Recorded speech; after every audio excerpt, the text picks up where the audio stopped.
I don't feel sorry for you. Nope. Welcome. I don't feel sorry for you.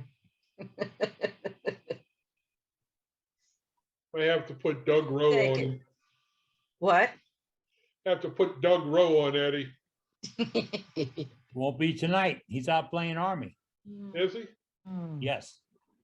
Told me he won't see us tonight. He's got something to do with, I don't know, but they anticipated some problems with that situation in the East. Yeah. Oh, gosh.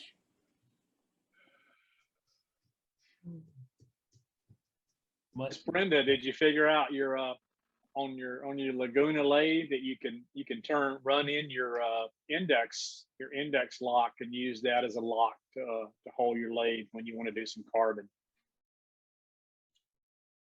I made, What's that? You have a little knurled nut on the left side of the headstock. It's actually your index lock, and it'll index, I forgot how many degrees it'll do. It's probably got 20 or 30 degrees. It will probably average 10 degrees, maybe less, but on the Laguna, you can actually rotate that in and it'll actually lock it for you. 24 degrees. 24 degrees. Yeah, I've got a Laguna. Is that big black screw with the spring on it? Knurl, the knurl, that's right, the knurl screw with the Yes. spring on it. Yes. You Oh, have I to get wonder it. what You have that to thing get it. did. You gotta get it just right. Now, if you get between holes, it won't lock. But if you start turning it, you'll feel it get tight, and you'll rotate the headstock. It'll drop right in to one of them. I've used it to make ashtrays to get my where the cigars go to line up Yeah. when I cut the holes. But you got to make sure you release it now because you turn Ain't that what that red button on the front of it does though? Yeah, but it won't stay in. It's not made to stay in. You can use your tool. You can take your tool rest now and rotate it around your tool rest and push it on that button. Okay, to hold that button in for you. Huh. Okay, I've seen people do that, and that's probably the safe thing because you're going to move that tool rest before you try to turn that lathe on. I've seen Right. people take Okay. a piece of wood with two magnets and a little button in the middle and put it on there and it holds that red button in. Yeah, That's right. I've seen that too. It's just so easy to forget and turn that lathe on and trash that belt, man. You trash that belt, you got a mess. It's true. You know? And people don't got it. believe that when you turn it on like that, you put a flat spot in that belt. Mm-hmm. And if you wonder where that vibration came from, right out of your hand. Oh. So it can happen. Okay.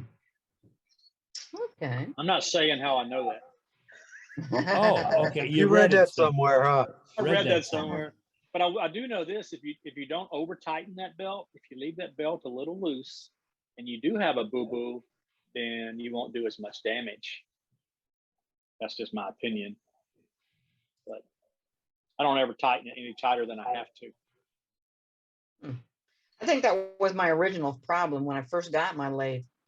Was the belt was too tight. Yeah. It was causing a vibration and some noise and stuff. I just kind of let them push the motor down to where it's on there, and then check it with my hand. And if it's got just a little tension on it, then I'm good. Yeah. I'm not seeing any transcript from anybody when they talking. They just I had started. it, I shut it off. They That's probably right. can't figure me out because I'm half redneck and half Cajun. So Ronnie, I thought I turned it on just now. It's on, Eddie. Yeah. Okay. I think it came Moving on.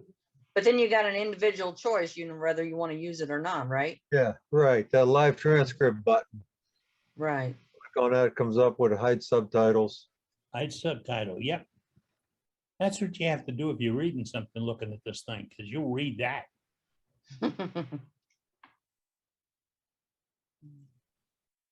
Evening all.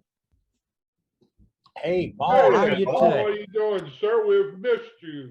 Yeah, it's been a while, hasn't it? Yes, where you been? I've been busy. Probably sleeping. Working things, What, yeah. 2 o'clock in the morning for? No, I was just sort of getting up early, so I couldn't really cope with the late night. I don't have to get up so early tomorrow, so I thought I'd drop in. Maybe it's time to retire. Yeah, that sounds like a good plan. Yeah, that's what I did. Yeah. It's wonderful, isn't it? Yes, You it can retire is. working the shop all the time now, huh? I have not regretted it a bit. I love to go shopping when I want to. I don't have to have everybody in the store. I can go when I want. I love Well, I that. used to like to go shopping at Walmart after work when I was Yeah. working second shift. That was great. Oh, well, yeah. No one was there then. Yeah. I haven't been to Walmart though for over a year. Yeah, I went and I just had everything delivered anymore. Nope, I don't even buy anything from Walmart anymore. I Go to got you by, Sam's. I go to Sam's early in the morning. That's what I like to do. There you go. I got you by 4 years, Brenda. I hadn't been in that place in 5 years. And I'm not worried about breaking that record. I'll do it again. I'll break it again. I hate. There you go. Yep. Hate it. I got too many friends in business that lost their business because of it. Yeah. Yep. I shop those small in-town stores, family owned or whatever. Yeah. Well, I'll favor my hardware store before I favor the big box stores, Home Depot and Lowe's, every Yeah. time. Well, I do like Lowe's though. Ronnie does too. Ronnie's got stock in it. You know, that's where your money's going. Yeah. I love going into Ace. They've got some neat stuff in Ace Oh, that you don't yes. find in the big Yep. box. Went to They got Ace something- this week. So Great Ronnie has market. stock and Lowe's because he has 2x4s. Yeah. He likes the blue ones. He really does. I heard the prices really came down too on 2x. Hmm. Hey, I got But, a challenge for you guys to discuss with you.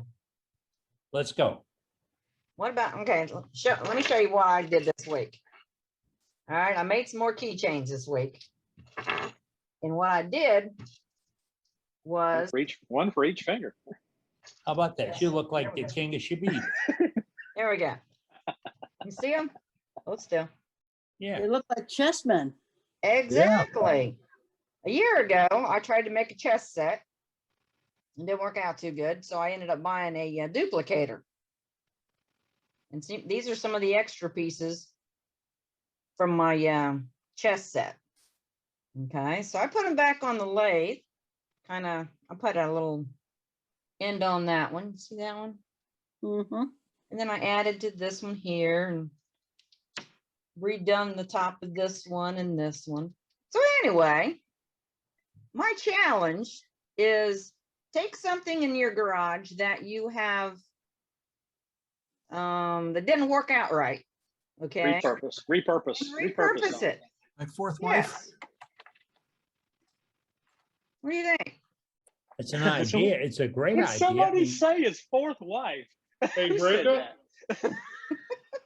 Brenda, What? Yes, can I Rick? invite my wife out in the garage? Ooh. Everybody needs a doorstop. That's what I say. Everybody needs a doorstop. No wife's involved. Turning only. Oh goodness. This week. There's nothing sacred here, Brenda. You know that. Yeah. I'm in the club, the UK club over there also, and we had a 1-inch challenge this past month. So we had to make something out of a 1-inch by 1-inch piece of wood, you know. So I figured I'd make a bottle stopper. So I made a wine bottle stopper out of a 1-inch by 1-inch. Oh, that's Oh, so I like cute. it. A little, Wait little a minute. goblet. 1 by 1 by 1. No, 1 by 1, unlimited length. I used about Oh. 4 inches, but I figured I would kill 2 birds with 1 stone, you know. There you So we go. have the challenge for the wine bottle stopper this month here. So I'm like, okay, I'll just go 2. But the funny thing is, it's pecan, and it's probably the only reason it survived is because it was green. That made it a little more durable. But that's the first one. I was thinking I was going to have to turn probably 2 or 3 to get it right, but no, that's the first one. I could not believe it, and it had some pretty grain in it, which pecan don't normally have. But, Yeah. but it was That is kind of cool. cute. One That's piece of cute. wood. I turned the dowel in. I turned it down to glue the cork on, and then drill the cork. So Oh, it's so you don't have a dowel on it. You have, no metal. It's all one piece of wood. And this, I think it was 5/16. I turned it down to, and I drilled a 5/16 hole in the cork. And the cork itself, I drilled a tapered hole in a 2x4 and put that on my drill press so I could drill that center hole in the cork, because that's the hardest part of it, is drilling a hole in the center of the cork.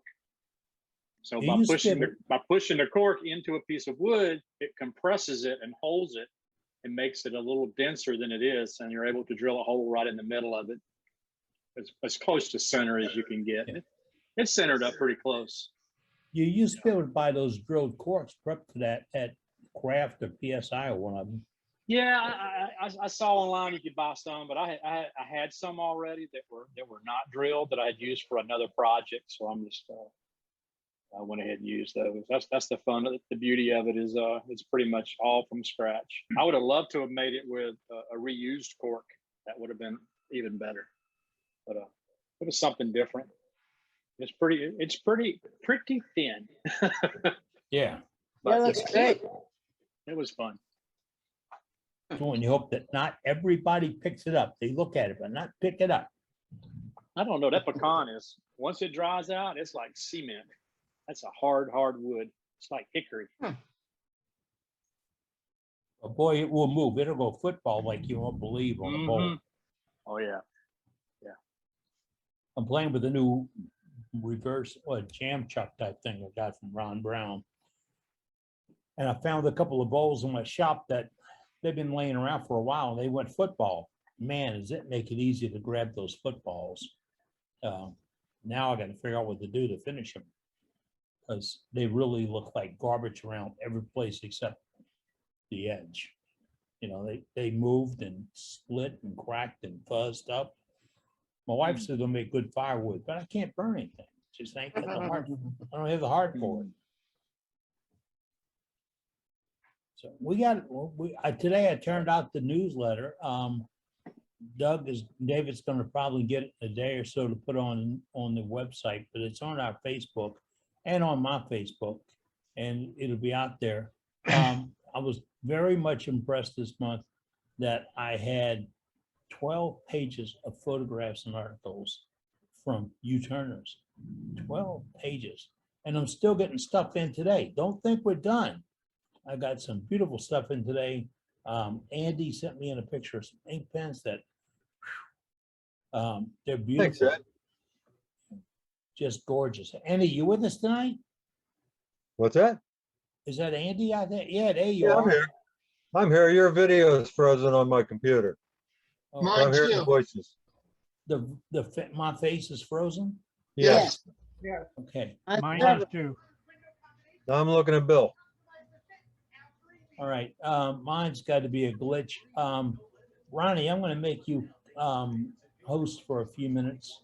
A lot of the And- Charlie Brown cartoons look like that. All right, They Edward, just you gonna one get off position and like- come back? I'm looking at, there's Ronnie. Yeah, I'm going to make you host, Ronnie, then I'm coming right back. All righty. I think he missed that, Billy. I think he did. That's I'm okay. not safe Yeah. here.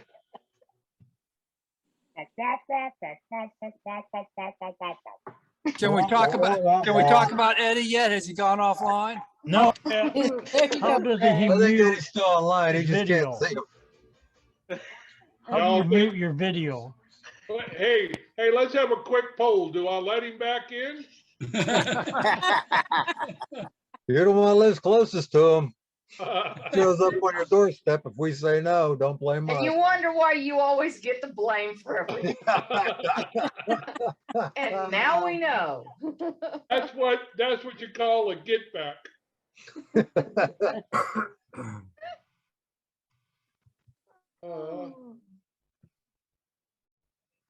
Uh-oh. So, Pizza Hut's here. he must be walking around the block. He hasn't come back yet. Not yet. He might be. Oh, rebooting. Mr. Who knows? Doug. Hey, Doug. Hey, Hi, guys. Doug. He's got to feed the squirrels that's powering his internet. If he was from Harahan, he'd have better internet. Hey, How Billy, you how's doing, the Matt? Carver, how's the Carver saga going? Yes, Ronnie. How you doing? I've had better days. How about you? Oh. Looks like you and Susan are in the same boat. Oh, my gosh, yes. Susan's almost swimming, huh, Susan? Oh, yeah, waiting anyways. Yeah, on the outside of the pool. Yeah, really. It's just too Reclaimed hot water here. at that.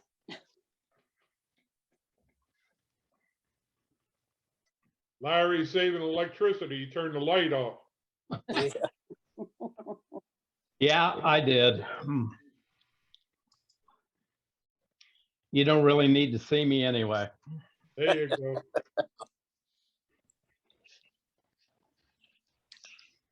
There's John Brown. Oh, yeah, I've been here for a while. John, there's John. Hello, John. Mr. John Brown. Hello. How You're you a little doing, bit John? late. You're a little late tonight. You're usually online at Up 5:30. 2,000. No, I've been here for 15 minutes. Nobody saw me. I'm pretty quiet. He was Like a sneaking church in mat. the bathroom window.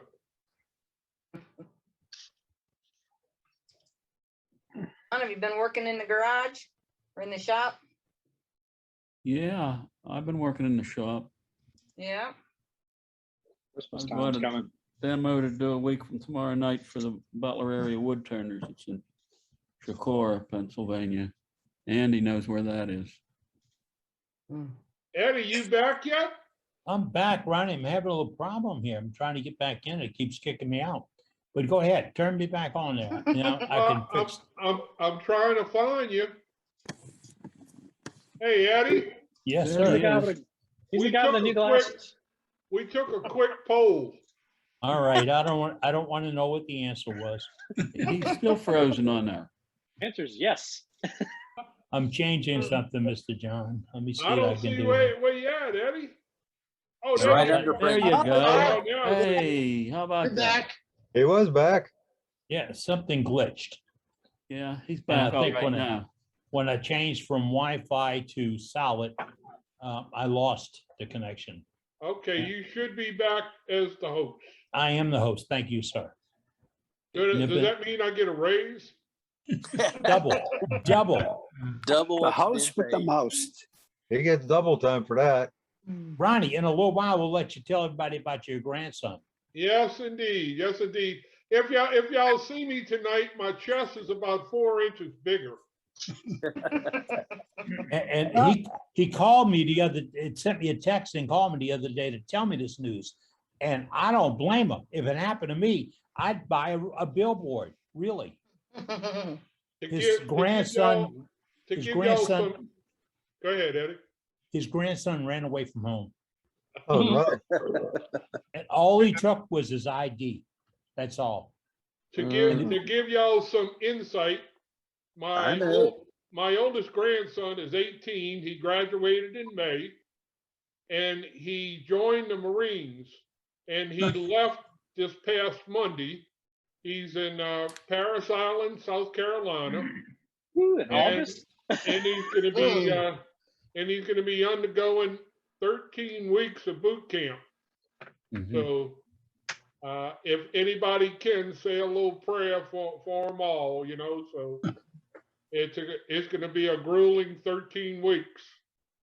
Especially in August. Doug Rose said something about did I send him off with a freedom pin? The only thing they told him the only thing he could bring is his driver's license, his social security card, a toothbrush, and $20. Don't bring anything else. And he left here Monday morning. We got a phone call about 11:30 at night, and the only thing they're able to tell you is that they arrived safely, and that we should be hearing from him by mail in about 2 weeks. So So At least he made it there. Yeah. he's due to graduate in November. So I will be there for his graduation. That's great. Good for you, Ronnie. South Awesome. Carolina's nice in November. That's a real boot camp too. It's not a condensed one. That's the real thing. Yes, And sir. they Yes, bring you, indeed. how they put it, they bring you in naked and send you out a man. Mhm. Yeah, that's Yeah. right. Right It now- puts the ID in a toothbrush. Right now, he went in as a recruit. In 13 weeks, he'll be a Marine. Yep. My Yeah. grandson went through there several years ago, and he loved the Marines. He what, Susan? He loved being a Marine. He Oh, still yeah. loves being a Marine. Yeah. He's now in the Marine Reserves out of Cincinnati. Very good. He had gone to actually he was deployed to Korea, but yeah, he's doing good. Very good. Very good. So, If the I've been adopt out life, for 50 years and I still got my hat. there you go. There you That go. That's thing what is- they say. Once a Marine, always a Marine, no Yeah. matter whether you're retired or not. They're dedicated men. yep, and they're protecting our freedom. That's what I like. They're protecting our Yeah. freedom. Yes, sir. Yes, indeed. Yeah. And Hey, we and need a a little- lot of that these days. Yep, in a little while, we'll talk about freedom pens, and we've been talking freedom pens with the Army. And we're gonna change it up a little bit in a little while. We're gonna add the Navy. And then Ronnie is going to add the Marines. Uh-huh. And what I'm looking for now is an Air Force contact. Now, I was former Air Force. I left the Air Force 49 years ago today. They hadn't been the same since I left.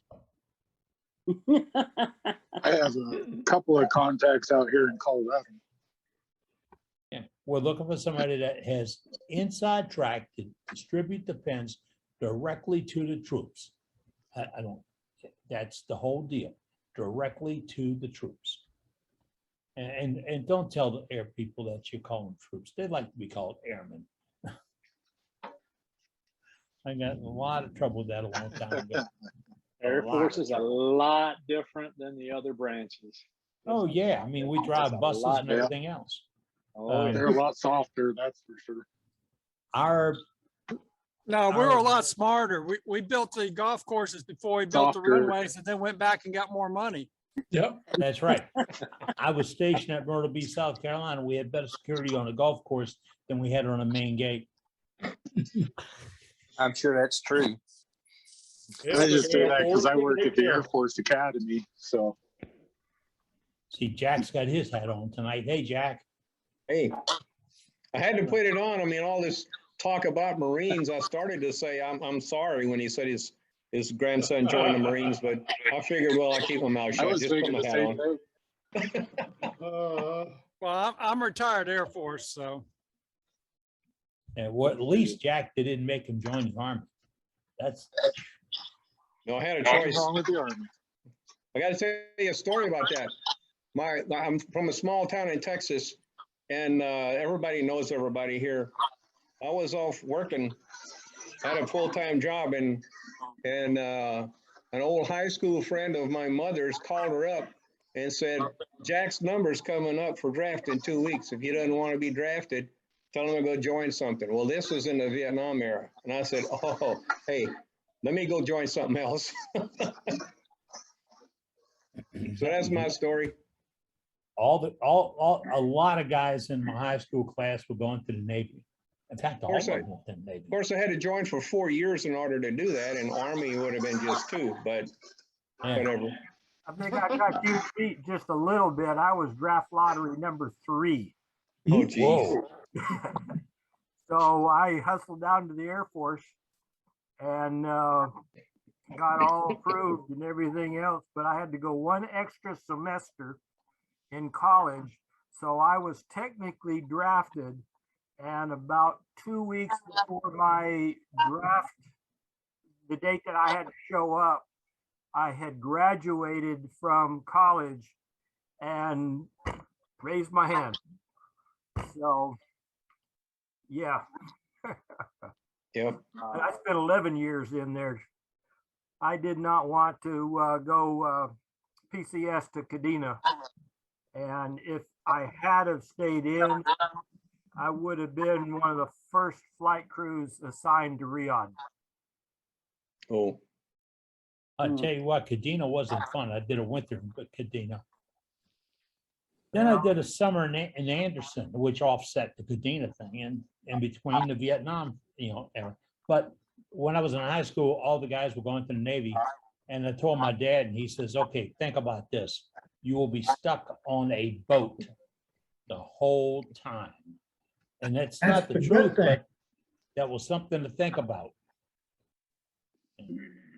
I wanted someplace where you could at least drive around or get driven around, All right. When you're out of boat, they put that brow down someplace different every time they put it down. It's good. Hey, somebody, Chris Nealon said, what about the Coast Guard? I got no problem, Jim. There's some trouble. Those people protect our shorelines, and other things too. So if we could get a Coast Guard contact, I'll go for the Coast Guard. All five. I have no problem with that, and think I'd be the proudest son of a gun in the world if we could cover all the bases. What Because- other club can you belong to that you can represent all branches of the service? Right. Right. Well, I think I can represent 3 of them. I spent 15 and a half years Army Guard, 17 years Air National Guard, and I worked for the Navy for 40 years. There you go. Wow. So I covered all the 3 major groups. Wow. Very good. Thank you. Yeah, but there's 6 of them now. There's not just 5, there's 6 now. Oh, yeah, I we mean, got it's Space Force now. Space That's Force. right. That's But right. is Space Force a part of the Air Force, or is it a separate? No, it's group? separate. I think it's actually part of Air Force. I know we have cadets up here at the academy that wear a Space Force tag. No, they're different. They're separate. Are they separate? Yeah, Yep. they're separate. I think they're still relying on the Air Force for now, because they haven't officially broken completely away, but it's a separate unit. I just, like you said, I work up at the Air Force Academy, so I see cadets walking around with Space Force on their uniforms all the time. Well, they didn't want to open their own academy. I mean, they already had an academy. So, yeah. I was in for the Army, and I was in for 3 years. That was an unusual situation. I got out and had to be in a reserve unit, and the reserve unit I was in was activated for the Berlin crisis for another year. I was in Alaska for 18 months. We were ground cover for the Air Force Base up there, Anchorage, and then I went to Alabama for the last year when I was activated again. Boy, we have a lot of fraternists with us tonight that are former military. And I'm reading on the chat tonight, we have a whole bunch of these folks that have got grandkids who are active military right now. And it makes your heart jump out. It's really great. I know it's a situation that's tough. I know all around it's tough. But you have to think, first off, those guys and gals volunteered to go do that and probably earning a lot less than they do in the regular market. And what I have to admire is that they're dedicated, they go give it up. And it's not like you're going to Burger King and they can leave after a couple of weeks. Once you put your hand up, you're there. And benefits are wonderful. The problems and the dangers there, but I admire every one of them. If I see one waiting in line in a restaurant, I'll go offer to buy their dinner or buy their cup of coffee. It's what I can do. It's what I want it done for me. And I was unfortunately in a wrong era. But hey, here and there, we are still getting along. 3 years in the Army, 2 tours in Vietnam. Wow. You got only spent 1 year in Vietnam. I spent 19 months and 4 days. Not that I was counting. And I spent the month and 4 days extra to my extension was a paperwork snafu. And because they didn't have computers, the guy said, we'll get a letter in a couple of days and you'll be out of here. Yeah, a month and 4 days. Thank you, post office. All right. Hey, who's turning Got what a this week question. at 6:30? Go ahead. Oh, got a question for you, Eddie. Go ahead, man. So I got a hold of some of this. Oh, it's oak, but it's really spalted, but it's still wet. Is it possible to turn the pepper grinder with that? Or do I need to let it dry? I would rough it in and then let it Rough it dry. in? I would rough in. I'd be smaller on a borehole and a good bit larger than the outside. And that would take a lot of the, that'll let it dry better and faster, but don't put it in light, don't put it in sunlight, and don't put it in a breeze. Put it in a bag of shavings and let it dry very slowly, a brown bag of shavings. Let it dry very slowly. You should do well. I don't know if you can see this, but this was a piece of that same oak. It's just scrub oak that a neighbor gave me. Did you turn it crooked? Oh, this one I did. This isn't it's just a little butt base. I was messing with some offset stuff.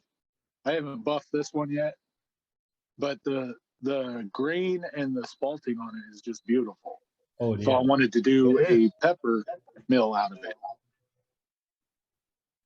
But it's still kind of on the wet side. Somebody called me this way. If they go in a salt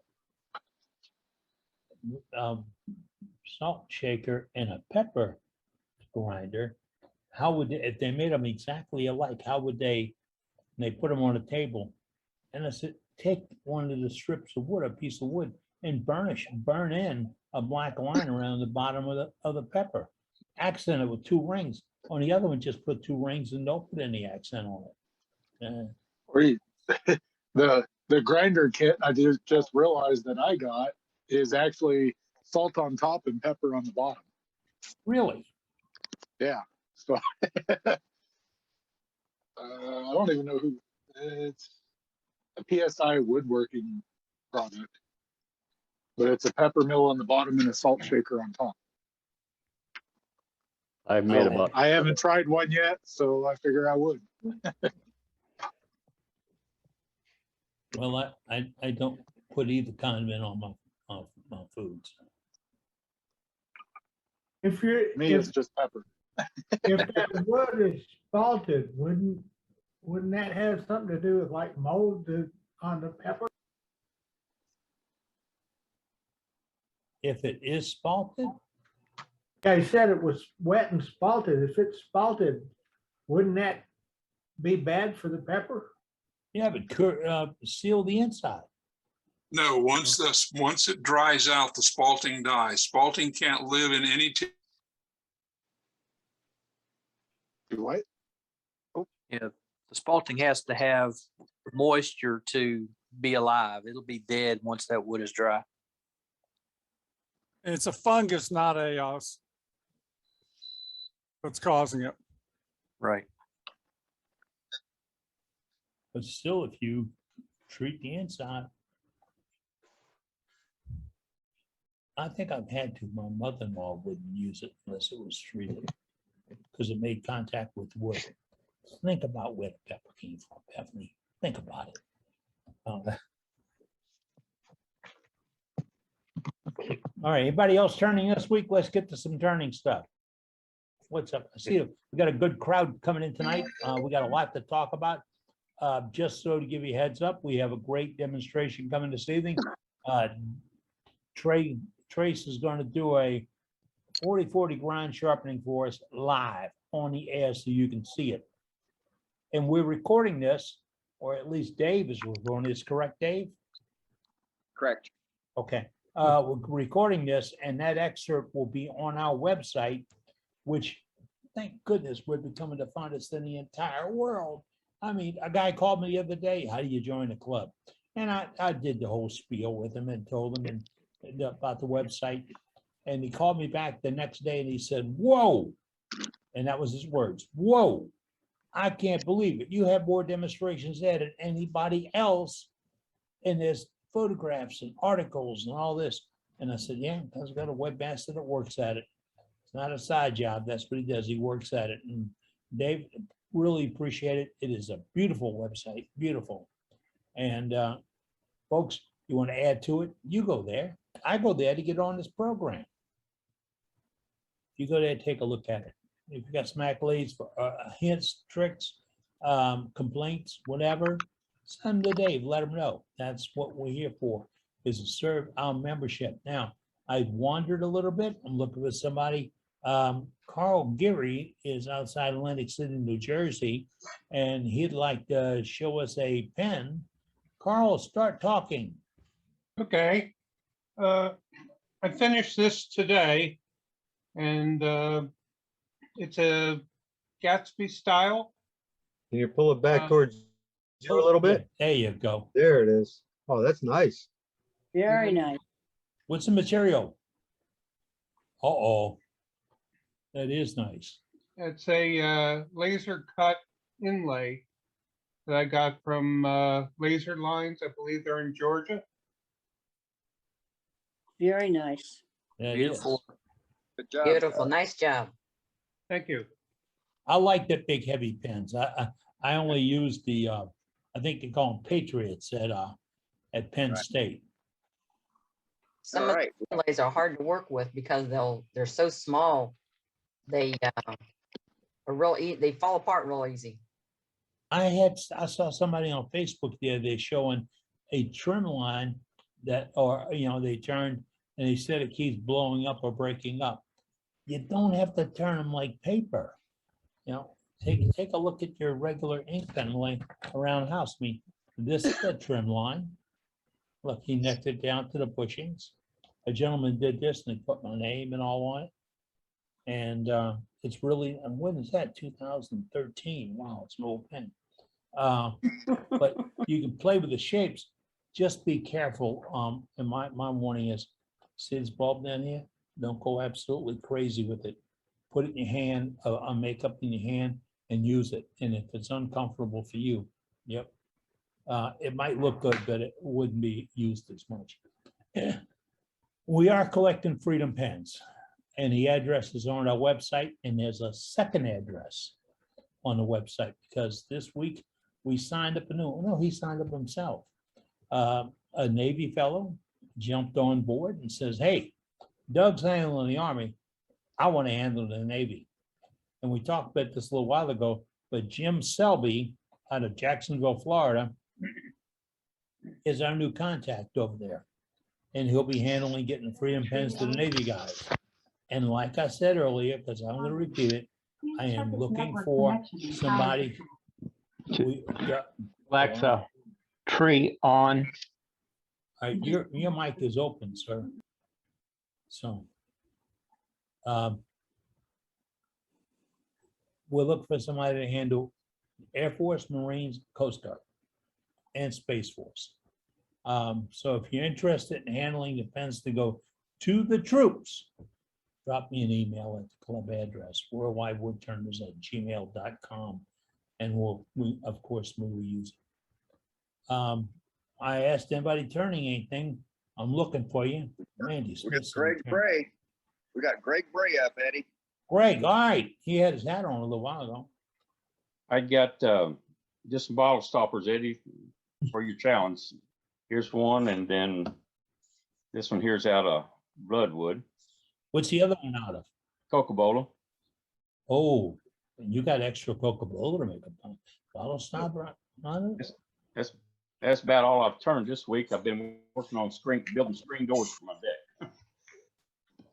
They are pretty beautiful, folks. Our bottle stopper challenge is pretty simple. Turn a stopper, send us a photograph. Ray, you're going to send me a photograph. Okay. That I can use. All right. And then mandatory, you have to give it away around Thanksgiving time. When you mooch your meal, give them a bottle stopper. And that's what we do. Share art with the people around us. I'm looking forward to it. I have 5 or 6 drilled out the wrong size. That's what I found out last week. using the wrong size drill bit and I wasn't getting good binding on my auger. We're gonna fix that. Anybody else? Dane Chandler handles our gallery for us, folks. If you want to show something, put it in the chat, say, I want to show something, and Dane will call on you. And when he calls on you, you have to start talking. Now, we'll mute everybody up because folks forget that when their mic is open and they're watching Jeopardy, we hear Jeopardy. So if you stay out muted, you can unmute yourself. It's on all the machines have a way to unmute yourself. And please put your real name in the description so we know who you are.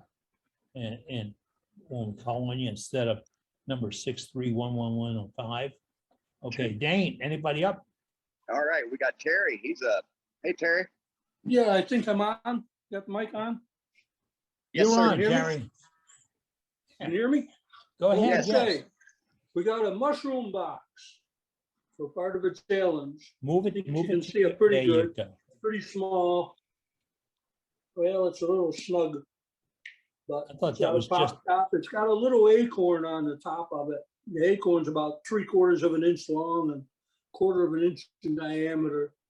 Put it right in They come front out of pretty you. nice. It's Terry, mesquite. Yes. there you go. Wave on this. That better? Yes. Okay. That is cute. I thought it was a stopper for a container. I thought it was something you're gonna bring up the vase and show the vase. I've been Cool, working on so Terry. many challenges. I'm gonna go quick, so I'll try to keep them up. Here's my bottle stopper challenges. This one's just a piece of fogwood that I burned into a barrel. And this one, I'm not sure what it is, and it's got a little mesquite inlay in it. Can't see it. There you Just a go. couple little challenges. And I wanted to show this a couple weeks ago, but I didn't get a chance. We were so busy, but I will try to go quick. This was just a skill building thing that I did years ago. It was all done with a skew, and when they were showing the captured rings, I wanted to show it. It's a little rough, but it's never been sanded or anything. It was just a skill building technique. Oh my And then goodness. That's right. Oh my It's goodness got is about right. 20 rings on it. It's made out of a 5/8 dowel, and it's turned down to about 1/8 of an inch, and it's got like 20 rings on it. Wow. But that's Wow. not what Yeah. I wanted to show. What I wanted to show is my wife went to the library and they were discarding books, and they discarded one of the best books in the library. It's a wood turning book.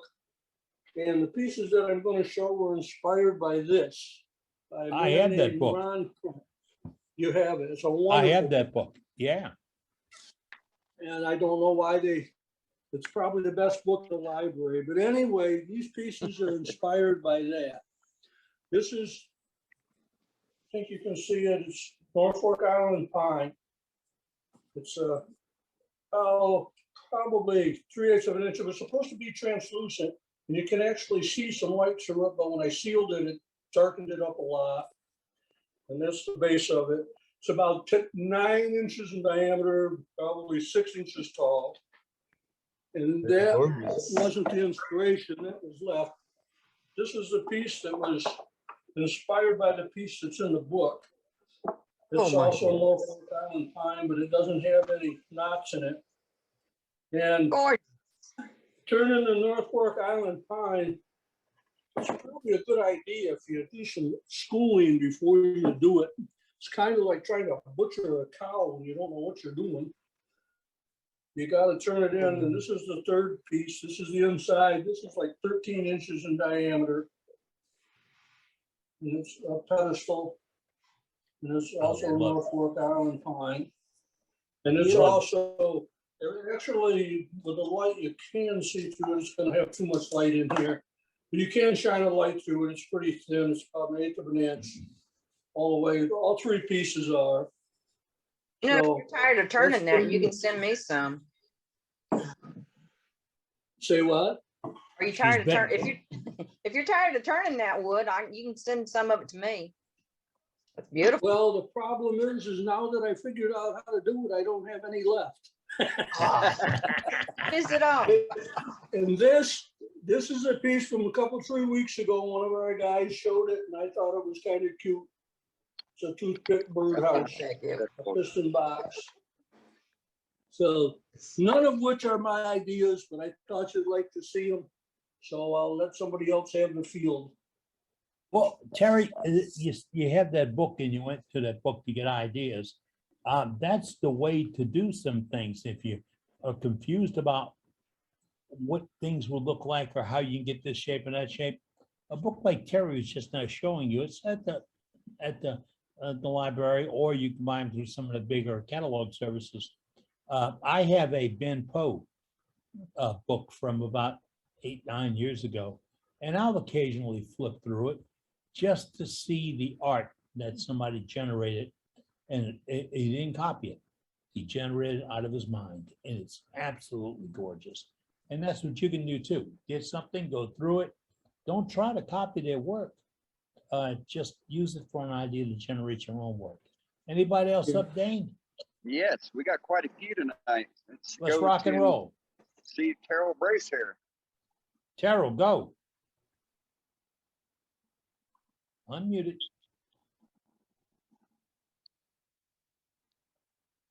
You're muted, Terrell. And frozen. Nope, can't get it.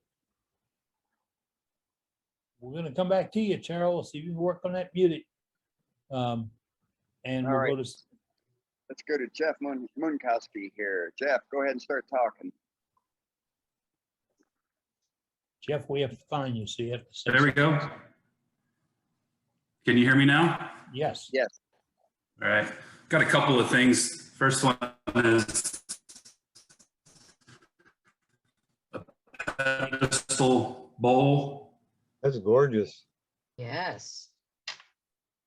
Yeah, that one. I really that like the mulberry? shape on that. That's really nice. Thank you. Is And that then- mulberry or did you dye that? Now this is just like I just put a couple of coats of the shine juice on it. Shine juice. I didn't really get too crazy with the Beautiful. finish. It's gorgeous. And then I have a small piece, segmented piece. This is oak from a whiskey barrel. That's sweet. Cute. My mom works at a distillery in San Antonio, and she gives me all the barrel staves once they've taken the whiskey out of the barrels. And so I figured a way to take that curved piece and make it to where I can put it on my table saw safely and cut segments. Did you have trouble drying the wood out? No, the wood was fairly dry when I got it. I don't know how long the barrels have been sitting, but I really didn't have any problems with the wood drying out or cracking or anything like that. Interesting piece. Just Purple Heart, little pieces of veneer Purple Heart. It's really hard to tell on the screen, but just something to separate the segments there. They accent the joints. Very That's nice. good. Thank you, Jeff. Appreciate you sharing Nice tonight. job. We're doing gallery and we're not safe because Doug Miller's in the house. Oh, no. Everybody hide. I'm currently using a Nova 1624. When I first got that thing, I've forgotten how long ago it's been, but I just found a piece that it was the first or second piece that I did on that lathe, and it's dated 07. So I know how long I've had that lathe now. It's been 14 years. But this is the one I wanted to show you. It's a piece of crotch. It's oak. Like I said, I just threw it on just to see how well the lathe would do. And I got it relatively thin, but was able to show all three pieces of the crotch. There at the top, you see one, and then off the two sides, you see the other two big branches that came out of that. And but it's you see some shine still on it. That's got oil, probably tung oil. In fact, it's probably a Danish oil, tung oil, varnish, and mineral spirits mixed together to make a Danish oil. And that's what's on there. I tell you what, you did a great job on the finish because That is nice. It's not flashing back any marks or lines or rings or anything. It's, you can see the chatoyance and the material in there, and that's overcoming everything else, which is beautiful. There's the bottom. It's actually looks Wow. better on the bottom because it's been sitting in a rack like that these 14 years. So no exposure there. That's just the way Very it's been. nice. It looks It's gorgeous. fantastic. Yeah. A nice piece of wood, and you take a nice piece of wood, you spend the time sanding it and finishing it properly, and you end up with a nice piece that hangs around a while. Yep. For sure. Thanks, Doug. Thank oh, you, guys. wow. Looks That's so great. nice. Hey, Andy. Andy's up. Hello there. Yeah, just a couple of these pens that I turned up over the week. With some pictures I sent you, Ed. This one's Catalogs. You gotta put it right in It's, front. You gotta put it right in front. There you go. yeah, it's hard to show the grain. It's a very nice, real dark brown. When I got the blank, I thought it'd be close to ebony, but it's more brown than black. The kit is Woodcraft. It's screw-on Euro style fountain pen. First time I'm trying fountain pens. Pretty easy. The finish is just one coat of Parfix, 3408 and buffed with Vonix and Carnauba. And this one is a polyacrylic called Marble. I think I like turning wood better than acrylics.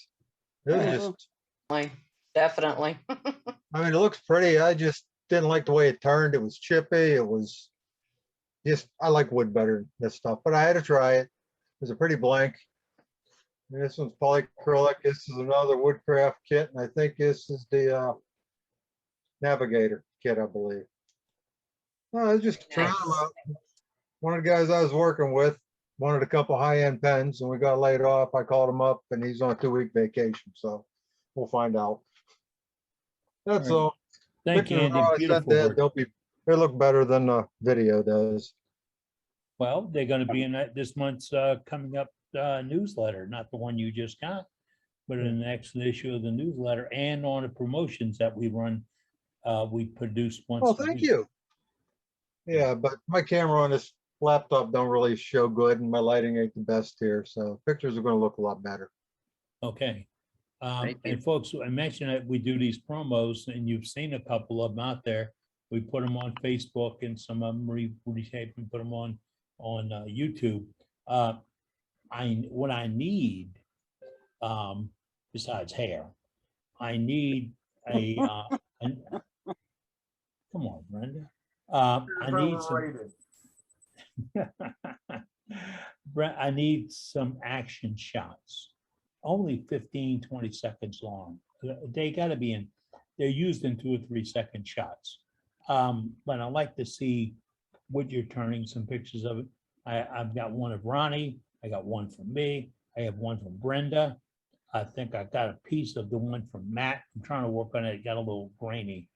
But if you've got an action shot, send it to me at the club email address, worldwidewoodturners@gmail.org, and I'll use it. Let's get back to the gallery. Jane's handling it.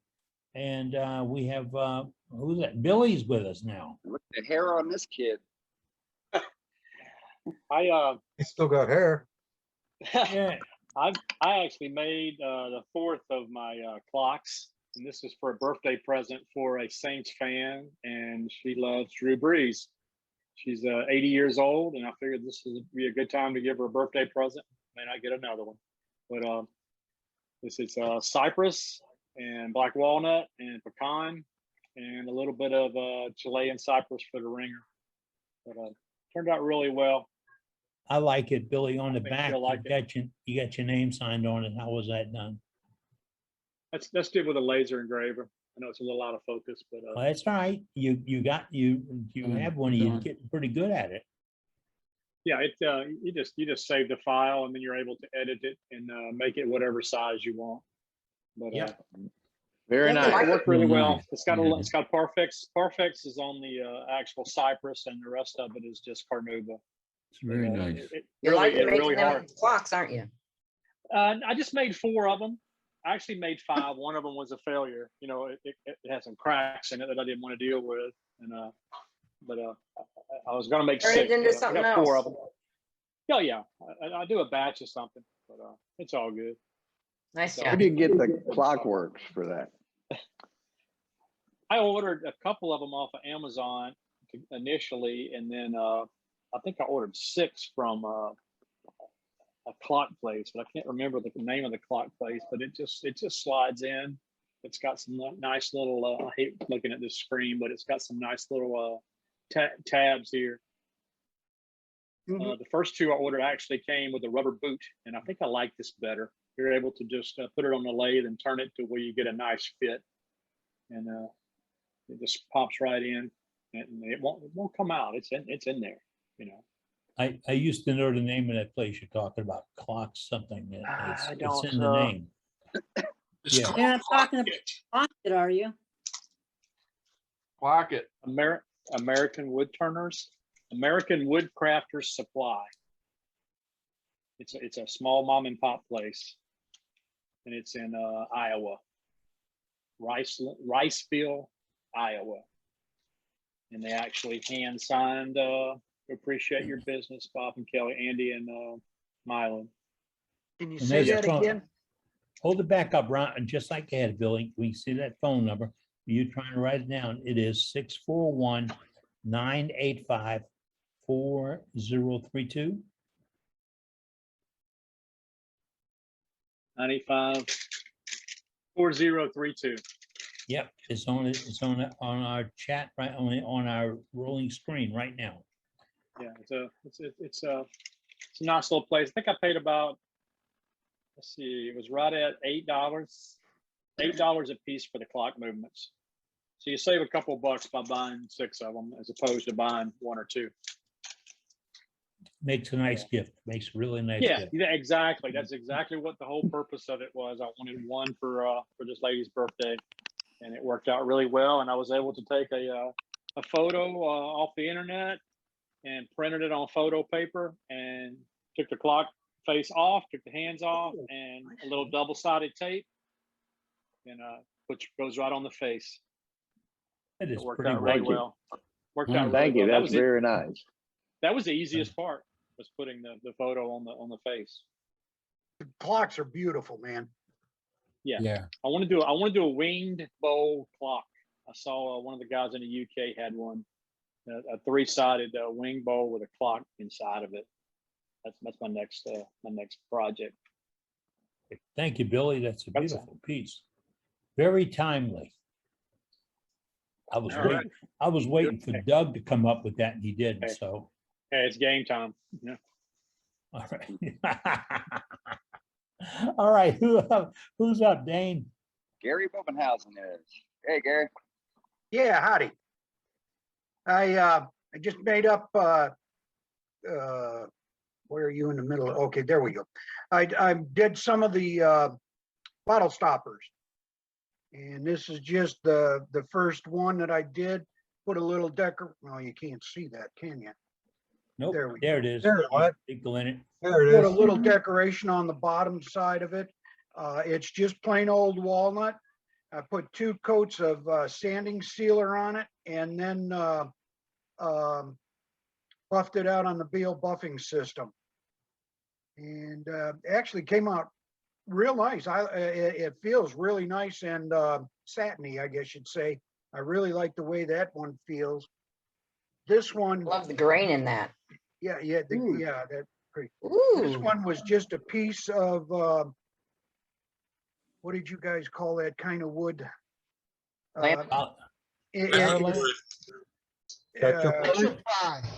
Spectra ply. Whatever, I can't remember. But just found this in my shop. I don't even know when I got it or where I got it. But like you're saying, Cabinetti, just those little pieces of wood you can make real neat stuff out of. Oh yeah, that thing's And got this so is the many same lines. thing. That almost hurts. That almost hurts my eyes to look at it. I like how it came out brown on one side, and then on the other side it's more well, this is the brown side, the other side's more white. So I kind of like that. And that, again, this just has 2 coats of sanding sealer and using the Beal system. Spin it faster. See if you can knock him out of his chair. And then All right. this was the 3rd one. I made some cutting boards quite some time ago, and I had some scrap of maple and walnut, and just thought I'd do something with it, and it actually came out pretty neat, and there you can see the decoration on the end of it. And again, it just 2 coats of sanding sealer and buffing out on the Beal system.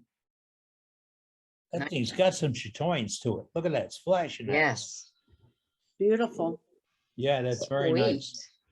And That is folks, we talk about these bottle stoppers, and I know old season turners or whatever, you think of bottle stoppers.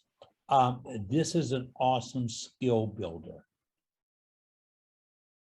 It really is. You will absolutely positively learn how to use your tools when you do something this size, because you can't plow into it. You have to slice into it. You'll learn your details. You'll learn your coves, your beads, your burning, your everything. You'll learn all that turning simple bottle stopper. And if it didn't work out, throw it in the burn pile. What have you lost? So thank you, Gary. Appreciate that. Beautiful, beautiful work. If Gary you sent want me some a- white hair, if you want some white hair, I could maybe send you some. Oh, okay, never mind. Well, I tell you what. It'd be good for trolls if you're doing trolls. It'll work real well for that. Hey, last week it was Ronnie. This week it's Brenda. Now Gary. You know what? It's just a bus you all have to jump on. Just pile them on, aren't they? If they want to pick, they should get a chicken. Yeah. I mean, Well, look, you know, who's it's like they always told you when you're going through school, that the girl there that you really liked, you picked on her. It's just we all like you. There we go. Okay. Okay. I'll go with that. Yeah. That sounds like a likely story. Let's go to Bob. Story's a good term. Story's a good term. All right. Well, let's go to Bob. Bob Grinstead's in Mansfield, Texas. Hey, Bob. Yeah, hey guys. Hey. Yeah, I turned a, I think it's natural edge or live edge bowl. I'm not sure what you call them. Well, natural edge. Natural edge, but got some feet on it. Very nice. But That's it's pretty. on We'll call it whatever you want. That's a beautiful piece. Yeah. I use a lot of CA glue. Let me tell you that. Boy, I try and keep that bark on. That's what you have to do. You pay for what you get, and you did that. You know. Yeah. It turned out good. It's a little heavy, but it turned out fine. Very I nice. like it. Beautiful. Looks beautiful. It's gorgeous. Thanks, yeah, it's real pretty. I really wish the wood was lighter, but I don't know what you do to get it lighter. So it was oak, so it's not going to be real light. Can you show the bottom again? You see that? Beautiful feet. Yeah, nice feet. Yeah. There you go. Right in front They're of you. gorgeous. Yeah. Nice. Brenda, what's his shape on the bottom look like? Because y'all always coming up with that stuff. Oh, it looked like a willy worm. Okay. Got a willy worm. Yeah, there's a willy worm on the bottom. Thank you, Bob. Appreciate that. Bob's also sent some nice photographs into our website and to our newsletter. And we'll be using those because we like to show the art and the work that you folks turn out, because it's what makes us click. In about 5 minutes, we're going to go to Trace. He's going to do a sharpening for us. But before that, we got 1 or 2 more galleries, don't we, Dane? Yes, we do. Let's see what Jim Is Selby's got. my thing working now, Dane? I can hear you. Okay. Seeing you. This is a Beads of Courage bowl I have started, a 12-sided stave box. And it's walnut throughout.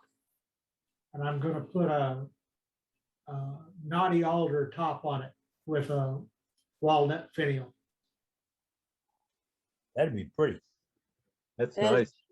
I hadn't finished Gonna be- it yet. So Gonna be a nice Good box. job. thanks. For the people it goes to, it's a very nice item. Yes. Yes, beautiful. Good thought. All right. Thank you, Jim. Very nice. Appreciate it. Somebody else up, Dane? Yeah, so let's go back to Terrell. Terrell, go. Okay. We got you.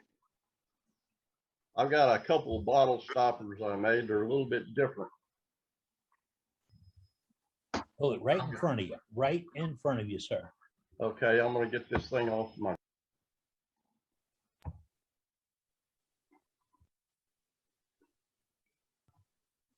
Now, I think we lost your sound.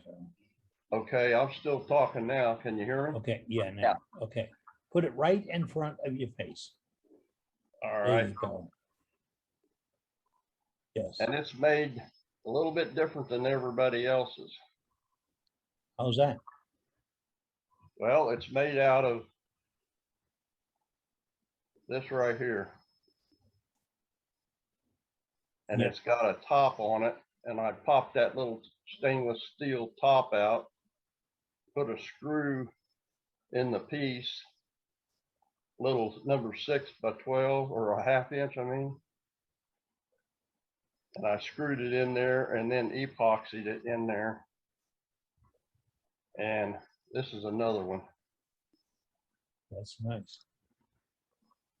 I did it on the cheap. I think there were about $1 for these neoprene bottle stoppers. At a regular hardware store. I got it on Amazon. Okay. The thing you can skin it back. I don't know if you can see the neoprene, and that metal piece fits in there. And Okay. I epoxied it in there. Great. Really nice. Very nice. Nice move. Different way to do it than on the cheap. Yeah. Well, then you don't have a lot to give away when you give it away, right? We like cheap. Yeah. We go that way. One more, Dane. One more. All right, Scott, you're up. Hey, you got me? We got Yep. you, Like bud. your spotlet. I made some bottle stoppers this week. All right. Everything goes back a little bit towards you. Yeah, there we go. stopper. How's that? There we are. All right. I ordered some whiskey bottle stoppers from Root Nile, and I made them into shot glasses. So now How you much can. Pardon me? does it hold? One shot or close? Holds exactly one shot. Like who's This- gonna Nice measure? idea. This one does. This one's about a 1/16 of an inch thick. And I had to make another one because they make different size stoppers for whiskey bottles depending on what kind of whiskey you buy. So this one is actually 2 shots. It holds 2 shots in one stopper. Nice. That's beautiful. I'll take the 2-shotter. So now you can carry your bottle and take a shot at the same time. There you go. All right. Give her a double shot. She'll be out for the rest of the show. Yeah. There you go. Thank you, That's all I Scott. have. Okay. In about 1 minute, we'll go over to Trace. Trace, are you about ready for that? Trace, When ready? you are, I'm ready. All right, we're gonna go to Trace Lennep in Ocean Springs, Mississippi, and he's gonna sharpen something for us. We'd like to do some segments on tools. Well, a lot of turners don't understand how to sharpen them. Think you got to stand there and grind. If you're shaping a tool, that'll make sense. Trey's gonna show you how to shape it and then sharpen it. Trace, you're up. Okay, can you spotlight me? Or I guess I can spotlight myself if I can find it. Yeah, I can't find you. You're there, Trey. Okay. You're there. I'm looking at you. Okay. Okay. And I'm gonna And cover, let me switch my camera. Okay. Now I'm gonna talk about a whole bunch of different ways of sharpening. And let's see, which camera am I on? The end of the grinder. I'm on this camera. Yeah, we're looking at your grinder. Let me switch over to that one. Okay, and what I want to do is I want to talk about different ways of sharpening, but I'm going to start real quickly with the ball gouge. So just walk through it quickly and then we'll get into more details. I'm going to stick it in, get the nose depth on it.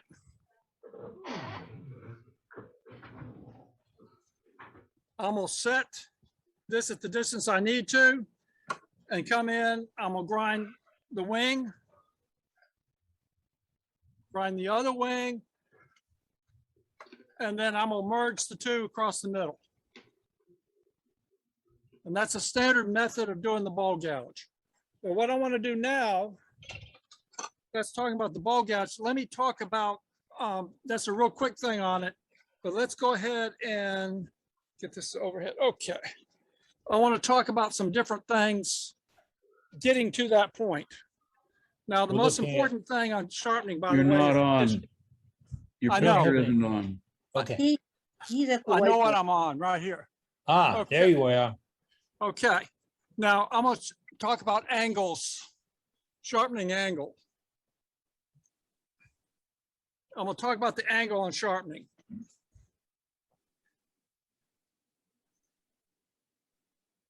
You can put an angle like that on it. It's not going to hold the edge very long, but it'll be very, very sharp. And that's similar to what a scalpel would be. Put an angle like that on it, and it's going to hold the edge for a long time, but it's going to really be hard to cut into it. And the magical thing is, where do we go between these two?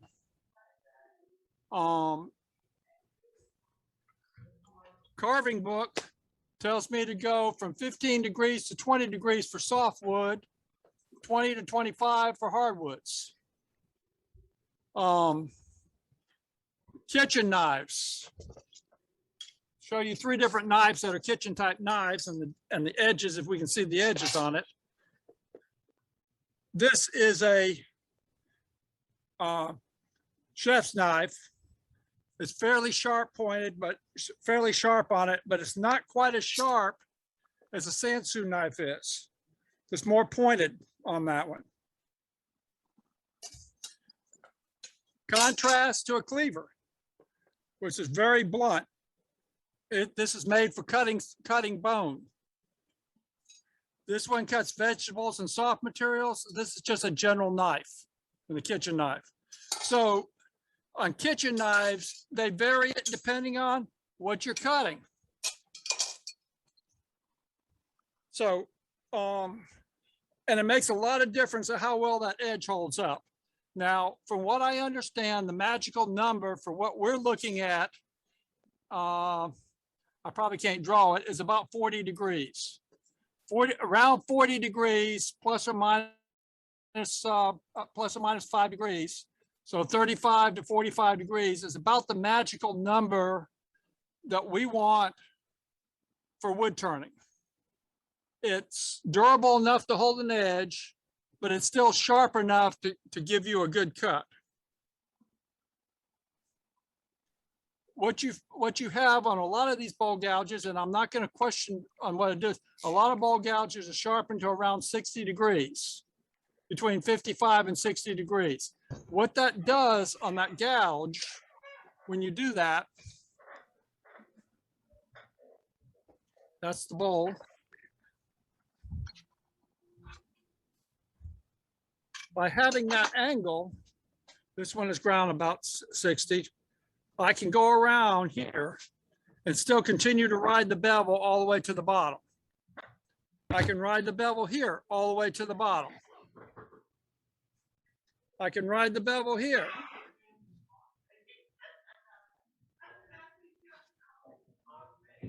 Oh, wait a second, I got a problem. I'm hitting the edge of the bowl.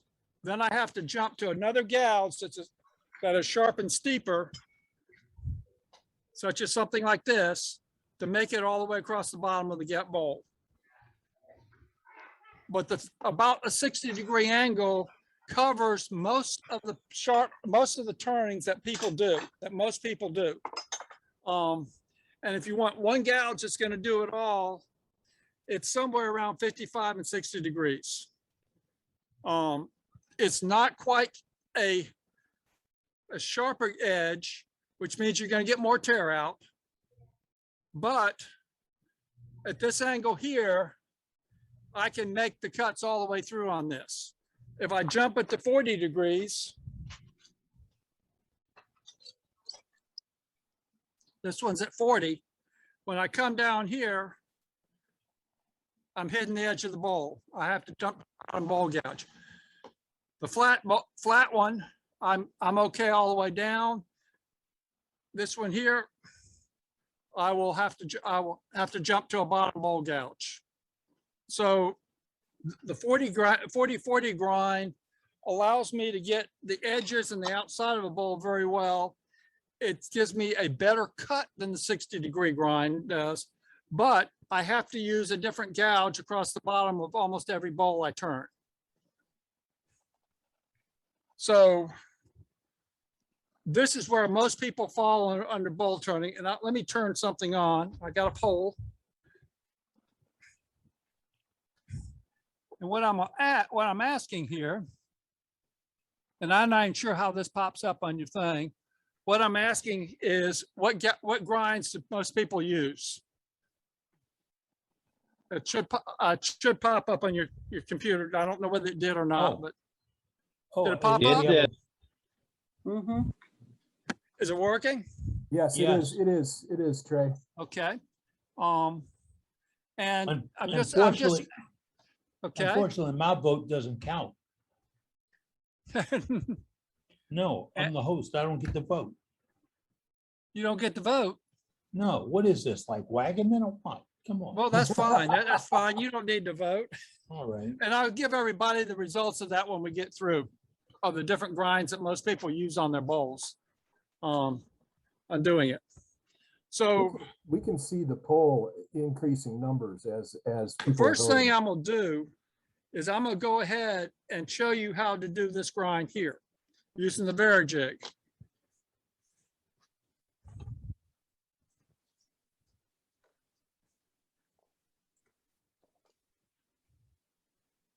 Here's the Vari-Jig that One Way sells. I do recommend it. It's a good jig for sharpening. And what do I have that set to? Okay. Now, the question is, what angle do you set this to? And I'll tell you what the difference is, what's actually going to happen on it. When I push this all the way up this way, all it's going to do is change the wing of the bowl, the angle on the wing of the bowl. When I have it all the way up this way, I will have a blunter angle. You're not showing anything. Oh, I'm Yeah, seeing yeah. it. I'm not showing anything? No. Keep going. I see it. I see it. Okay. I see it. Okay. Looks good here. I see You have it. to move the, yeah. you When have to move the I go poll. all the way this way, the angle's blunter. When I go down this way, it is All I sharper. see is picture, all I see is the page. Well, I see everything on mine. Looks great. I'm looking at the feedback and I'm getting. Am I good or do I have a problem? I don't I don't think have we a have problem. I can see you. I can see Good, it. Trace. I think Okay. it's isolated. Now, the angle that I'm gonna recommend that you go with, I've got 3 different angles that people that have been addressed. Raptor puts this angle on it, which from here to here is 26.5 degrees. The Ellsworth Grind, here's an Ellsworth tool for grinding it directly. This angle, and I'm measuring from this point right here. Everybody measures this angle. The main thing is I'm measuring from the same point. From there to there is about 38 degrees. And then this one coming in the way Thompson recommends is about 40 degrees. Okay. I'm gonna recommend somebody starting out the one that Thompson recommends is pretty good. And I just line it up to that and lock it down. Now, once you've got that angle that you're using on that, don't change it. Leave it that. Leave it there. You do not ever have to change that angle. I have underneath the bottom of my tool, scribed some marks under it, which allows me to repeat to that angle that I want to get back to it. Where that's the Raptor, that's the Ellsworth, and that's the Thompson. But just lock it down. I recommend starting with the Thompson and just lock it down. The next question is how long do you stick the nose of the tool out? One way says 1 3/8 to 2 inch. With 1 3/4 inch being their recommended distance. So what I'm gonna do is I'm gonna set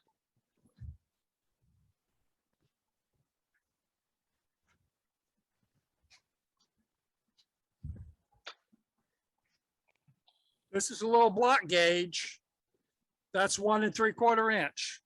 It's wood on the back, so I'm not going to hurt any. I won't hurt the tip of the tool. I'm going to slip the tool into it and lock it down. Now, the next question is, how far do you set this back? Well, what this controls is your nose angle. And let's talk about, there's a bunch of ways of setting it.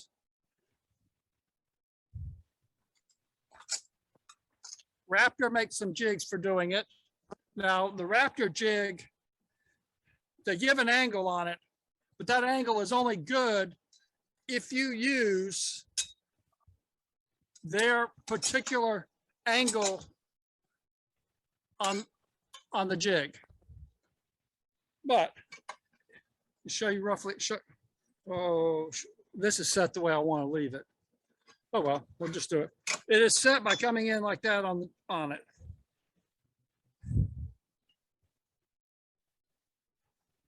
And flip to this other camera, see if it shows it. Isn't that Raptor set up for a 2-inch instead of 1 3/4? I am not sure. It may be a 2-inch. Yeah, But the most important thing here of everything is consistency. You need to do it the same way each and every time. And it really doesn't, if you get used to the 1 3/4, you don't need the 2. If you get used to the 2, you don't need the other one. Correct. The Raptor comes in and that sets your distance for using a Raptor. Another way of doing it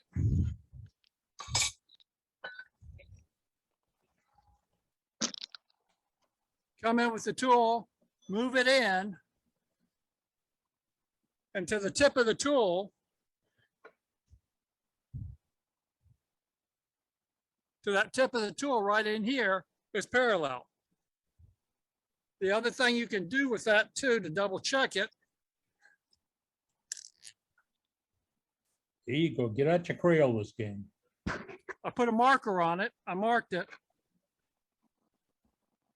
Then I slide it on there to see if that grind. Now I'm a little bit low. I can come in a little bit further, but you can see where it marked on that edge using a magic marker. That's 2 different ways. Another way in here to do it, and let me find my jig.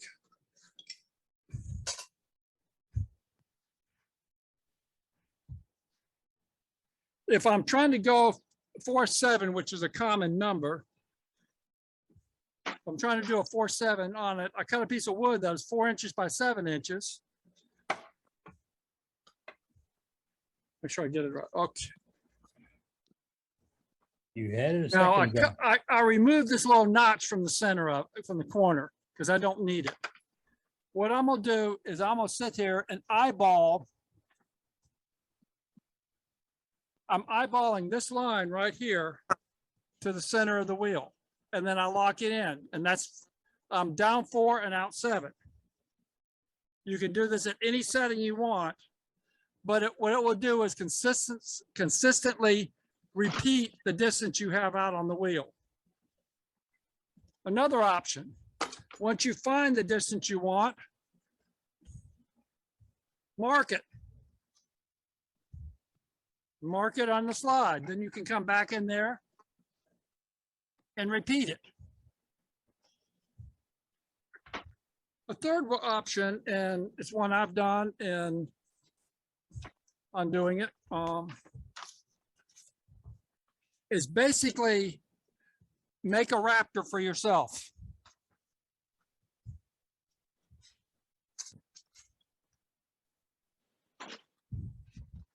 Switch cameras, overhead. Okay, I've simply drawn out an 8-inch diameter circle, and I dropped down 4 and went out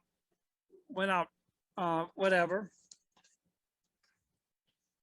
And I've decided this is the distance I want out on it. Now, I've already drawn this on here, but Hold On that Trey. same piece of paper, but on this piece of paper, you can sit there and draw it out. Now, there's one magical thing on it.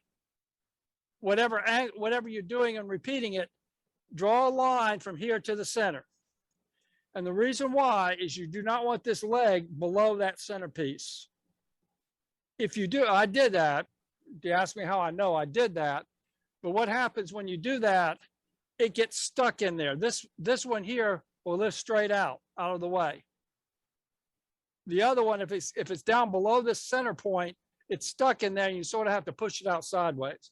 But when you got the setting you want, make a Raptor. Do it out. What I've done here is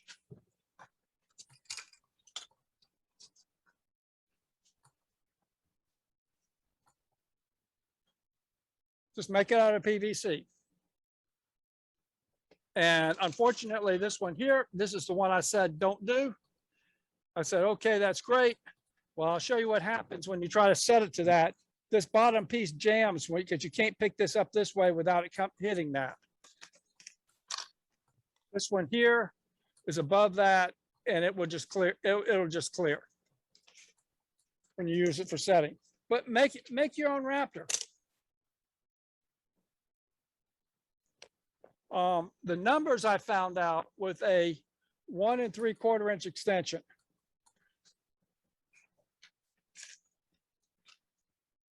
Coming down 4 and then out at 40 degrees, instead of 7, I'm 5 3/4 inch. And I did this by drawing this and how this lines up on here. I drew the angles on the side, fit it up to the wheel. So at a 40 degree angle, I'm down 4, 5 3/4 out, 50 degree angle, it's 6 3/4, 60 degree angle, I go out about 7 inches. Now, so once you find out and align this to the way you want it, and you can do it by just aligning the tool, checking the angle and do it. The most important thing, again, I'm repeating, is repeatability. So make yourself a Raptor type jig that fits on it. This is one of the easiest ways to do it, not upsetting it, and set it to the angle that you want to set it to. And you will repeat that each and every time. Leave the wings locked in and repeat it, and that repeats it.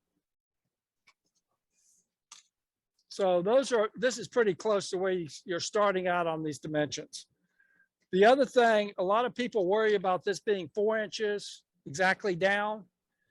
It makes no difference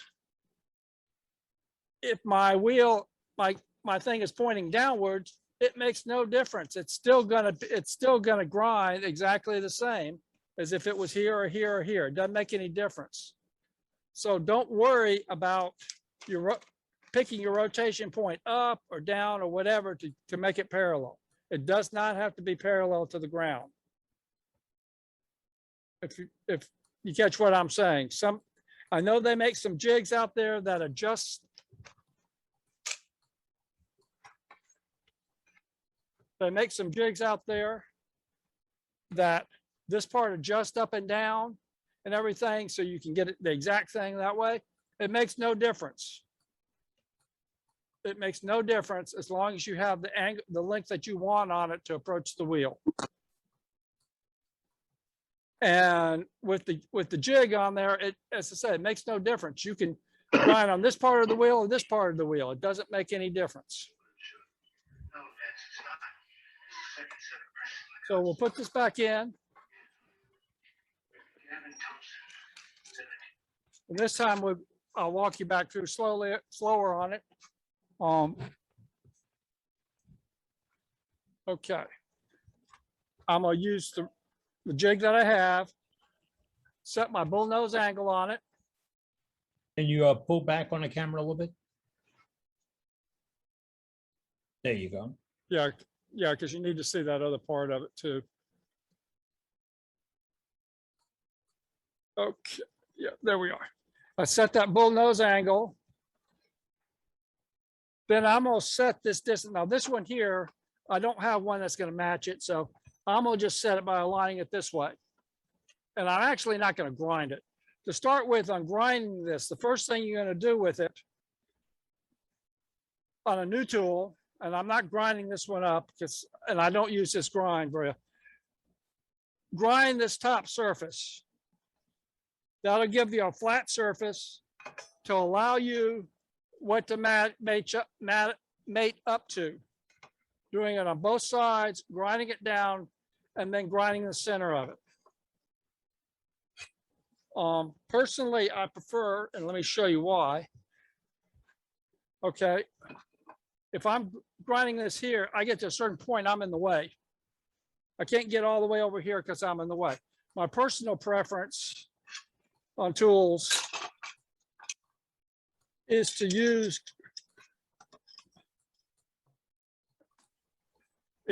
tools that have, I can get all the way around. Use a tool and a tool handle separate, and then attach them back up after I ground them. This is a lot easier to grind this way. While I'm here, grinder, comfortable height. Is very difficult to grind down here because you can't see to get to it. Another point, that is very dangerous to grind at that much of an angle pointing into the wheel. What can happen is that can grab it and be pulled into the wheel, especially stone wheels that will pull in there and bust that wheel and blow it up on you. So don't point it, don't get in so it's really flat on there. If you're doing the flat bowl gouges, the bottom gouges, if you're doing a bottom bowl gouge, I don't use this jig for it, but when you want that flat angle, don't do that because it's dangerous because it can grab into the wheel. It's very dangerous. Don't do that. Question, question. That bottom feeder is not sharpened on an elliptical grind, is it? I sharpen everything on a platform. Okay. And yes, you can sharpen it on that grind, but I don't really recommend it because once you get that sharp of angle on it, it's unsafe because it's pointed into the wheel so much that if it grabs, you got a problem. Something's going to blow up. Yeah, all mine, I've got two bottom feeders and they're just ran like a bowl gouge. Yeah. So are there any questions on using this jig? Can I say one thing, Trey? Jump in, sir. Yeah, I'm Mark Select. Anyway, yeah, Mark. The most important thing to remember is that the Vari-Grind jig does not make a profile. It only makes a parabolic curve. You have to personally draw the profile. When Trey mentioned that he sort of flips it over and goes onto the top, you have to draw either a straight line or a slight curve, right? But you have to do that with your eyeball, right? If you just flip the gouge back and forth, then you lose the point. You lose the point of the tool. You'll get too high wings, right? And you'll take out the center of the gouge. And if you do that, then you're subject to that bowl gouge catching. So as long as you profile that yourself, right, you may have to go back and forth, but don't just swing it from side to side because that jig is not going to make the profile. It's only you that can draw that top profile. And when you go to use your bowl gouge, if the inside bottom of that flute does not touch, right, the wood first, right, then that bowl gouge is subject to a catch. Just that simple. I appreciate it, Mark. He's 100% right. When I get to the 40-40 grind, when I'll show that, I'm gonna show that next. I'm actually going to grind that top profile and show you how that works. Good. I'll actually do it on that one. I'm not going to do it on the tool I had. That's an Ellsworth grind, and it's the way it came from the factory. And I've never touched it. I don't use it. I don't use that grind whatsoever anymore. And I just happen to still have the gouge, and I didn't want to grind it up and just grind off steel. But I'll show you on the 40/40 grind exactly what I'm talking about. And I just posted the results. Everybody should be able to see the poll results. Yeah, 55 looks like it won out. Well, it looks like between 50 and 60 degrees won out. Yep. I'll take that as a range between 50 and 60 degrees seems to be the predominant.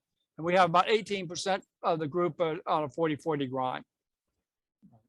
And we had somebody say there was not a place to vote on that in the chat. Oh, yeah, there is. But we've closed out this poll. So we had 60 of 79%, 60%, oh boy, 75% of the folks in the meeting voted. The way I'm looking at the poll numbers right now, and if you answered 40 or 40/40, that's 15%, or Yeah. 15 out of 60. Yep. And there's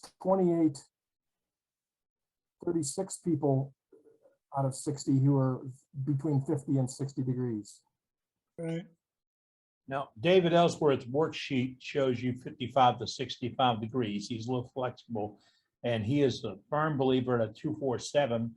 And in fact, I have one of his worksheets. But I came back and checked the ones that I've been using, and I wasn't quite at the 247 with it on a 2-inch extension. So I shortened my extension to get where I was before, and was very happy with the cut. And like Trey said earlier, numbers are numbers. How it works for you is how it works for you. Yeah, the 4.7 is a starting point. Set it to whatever angle you want. If you want a 50-degree angle, slide it back and forth to whatever angle you want, and then set up that Raptor type tool, because it fits in real easy for alignment. For the distance, it makes it very repeatable. So make one that you're going to use, stick with it. Once you have it forever. Just stick with it and be consistent. Hey, you didn't say this, but don't try to grind that curve on your grinder and that Raptor. Do not do that. The folks that make grinding wheels will love you if you do. Trey, I got a question for you. Yes, yes. The difference between a 3/8 fingernail bowl gouge and a 1/2-inch gouge, do you take the distance away from the jig out instead of 1 3/4 inches, or would it be larger on a larger diameter? It's the same. It doesn't matter. I repeat the same thing. If it makes any difference, it's a matter of just a degree or two, and you'll never know the difference. Okay. Now, Stuart Batty gave us a thing. He went to help a professional bull turning company in the States, and they were using the about a 60-degree angle, 55, 60-degree angle on their bull gouges, and he shifted them to 40. Now, this is where it emphasized, stick with one thing that you're using.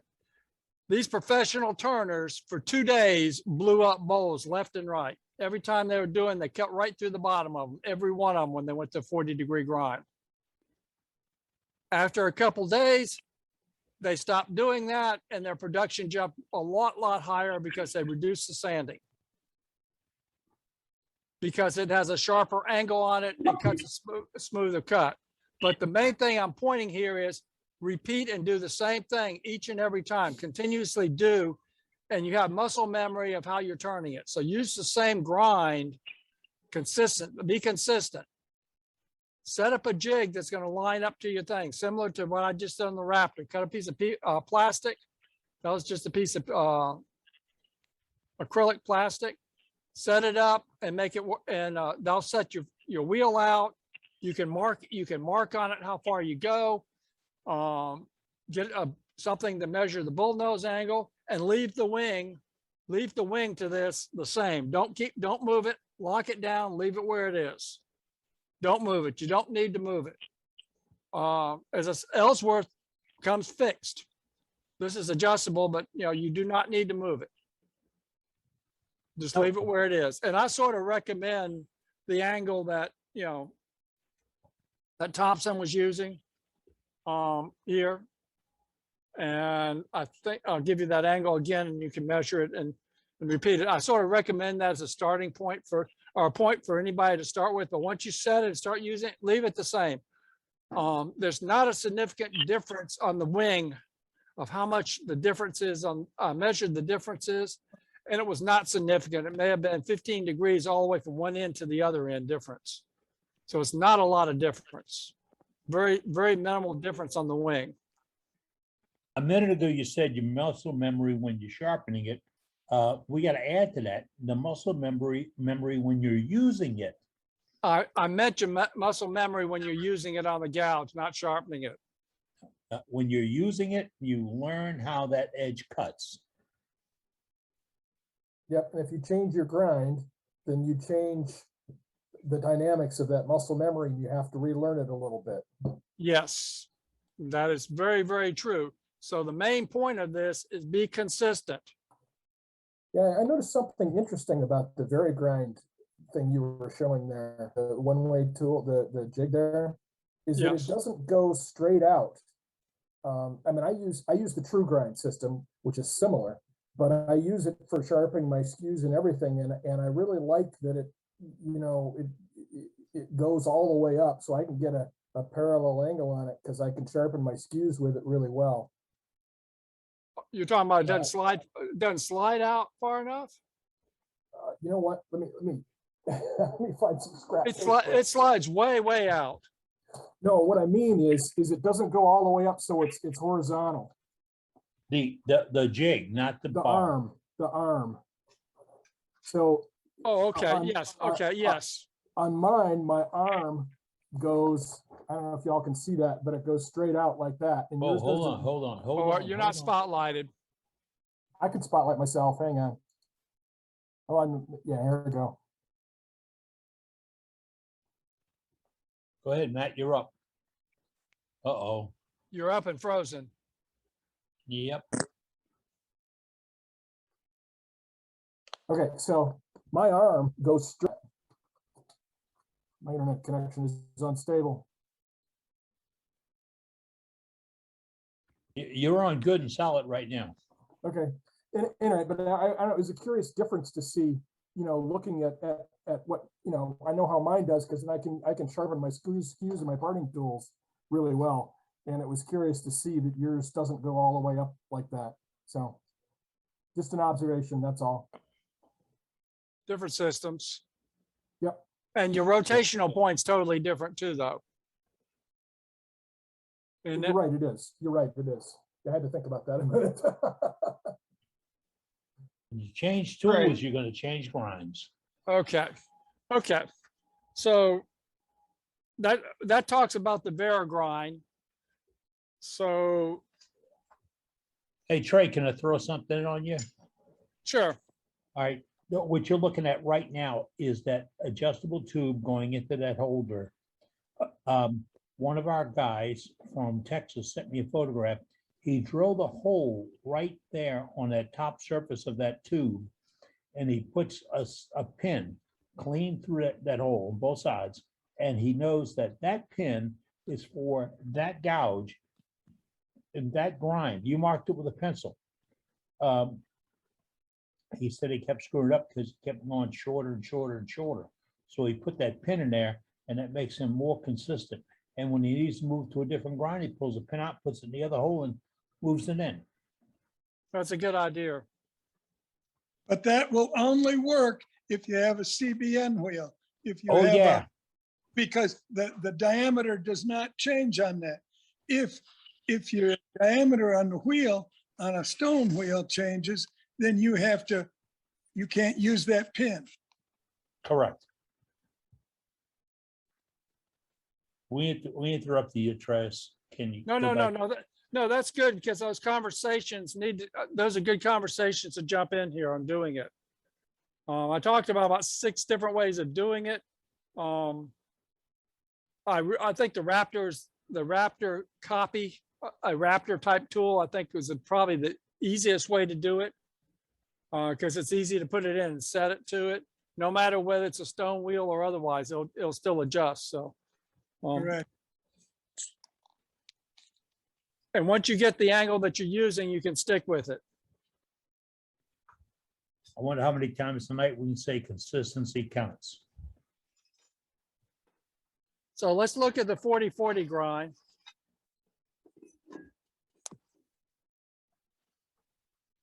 Now you're gonna mess with us.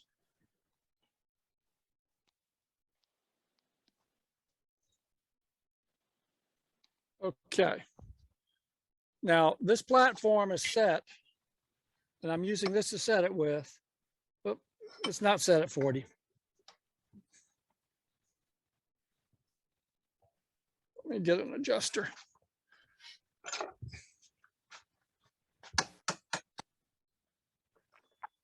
I got it, just looks just like that.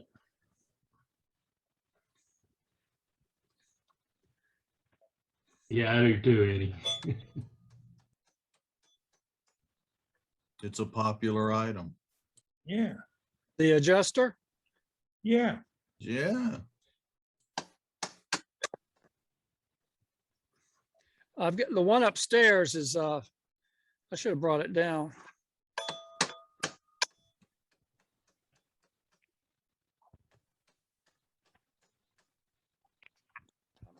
I don't know what I'm doing. This thing is, something is moving on me.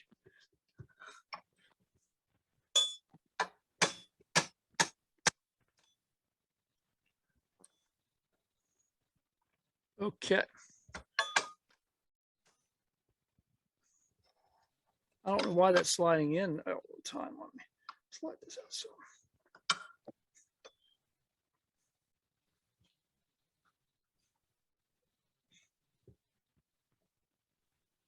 Okay. If you close in on that camera, you would see that it's face to face, not point to point, face to face. Yep. So what I'm trying to do is align this face up to that edge there. I'm getting 40 degrees on it. That sets a 40-degree angle.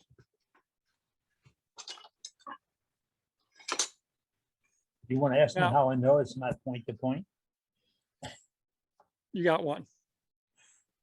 I also have, I got one without the instructions. I also have 40 degrees marked on the side here. That gives me something to go back to. Now, the Now, first is thing it- I'm gonna do, I'm That doing 40 this- degrees, wait, that 40 degrees is made between those two marks, not off the wheel. Now, I just ground a flat on the top of that. Now, that's what you want to do. Even if you're using the jig, that other jig, and you're starting out, you want to grind that thing on the top of it. Because what that does is that gives you a point to grind to. And the ideal thing is I'm gonna grind that off of it all the way around. So platform 40 degrees on the side.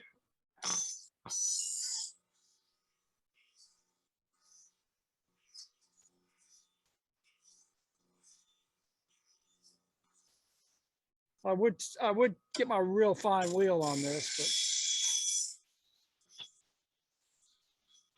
Folks, his electronic mic is cutting out because of but I tell you what, noise. let me jump this to the other side.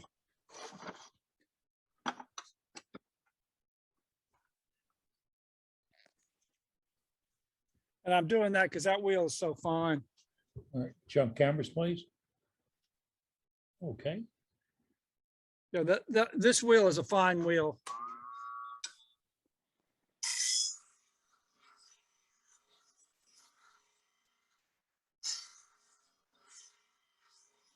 Now, one thing I'm doing, what I have parallel to my platform is this. Not straight up and down like that, but I have this angle here parallel to my platform. 40 degrees, that face is in there.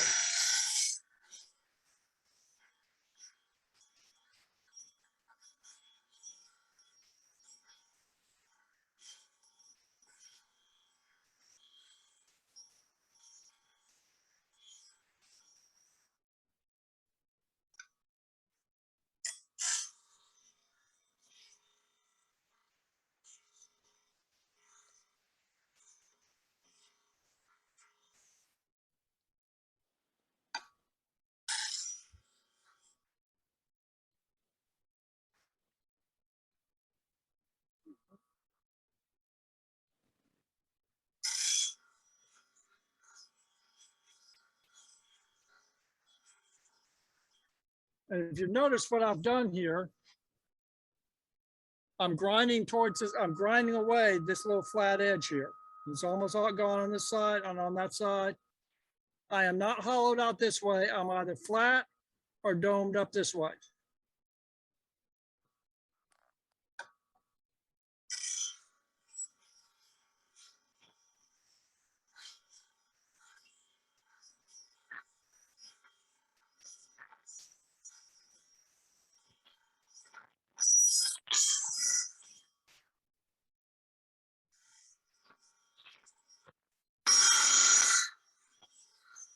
When Trey finishes sharpening this, he's going to answer a technical question one of our members asked us.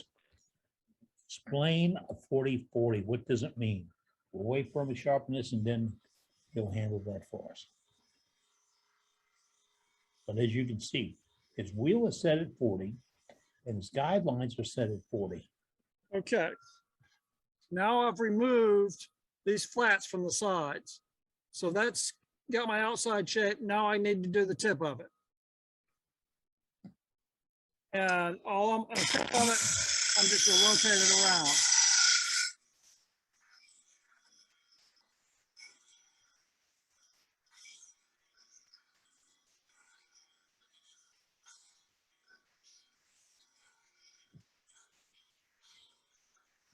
If you're wondering, folks, that is a low-speed Vari-Grind grinder, not variable speed. It's an 8-inch bench-type grinder.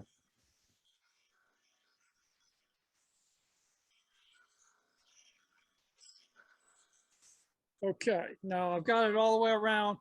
Now to resharpen this, I'll show you how I resharpen it. What I did was totally start from scratch and You're right sharpen at the you're right at the camera. Come back to you. Come back to you with the tip. Oh, okay. There you go. I've totally started from scratch and done it. Now, all I'm going to do is get one side of it, one edge, the other side, and blend it. Ray, And that's the 40-40 grind. Ray, when you were sharpening that point, your hand was covering the whole thing and we couldn't see the movement of the tool. Will you explain that, please? Okay. The what was? Your hand was in the way and we could not see how you were moving that tool when you're sharpening the point. Okay, I'll go ahead and do another pass on it. On the point,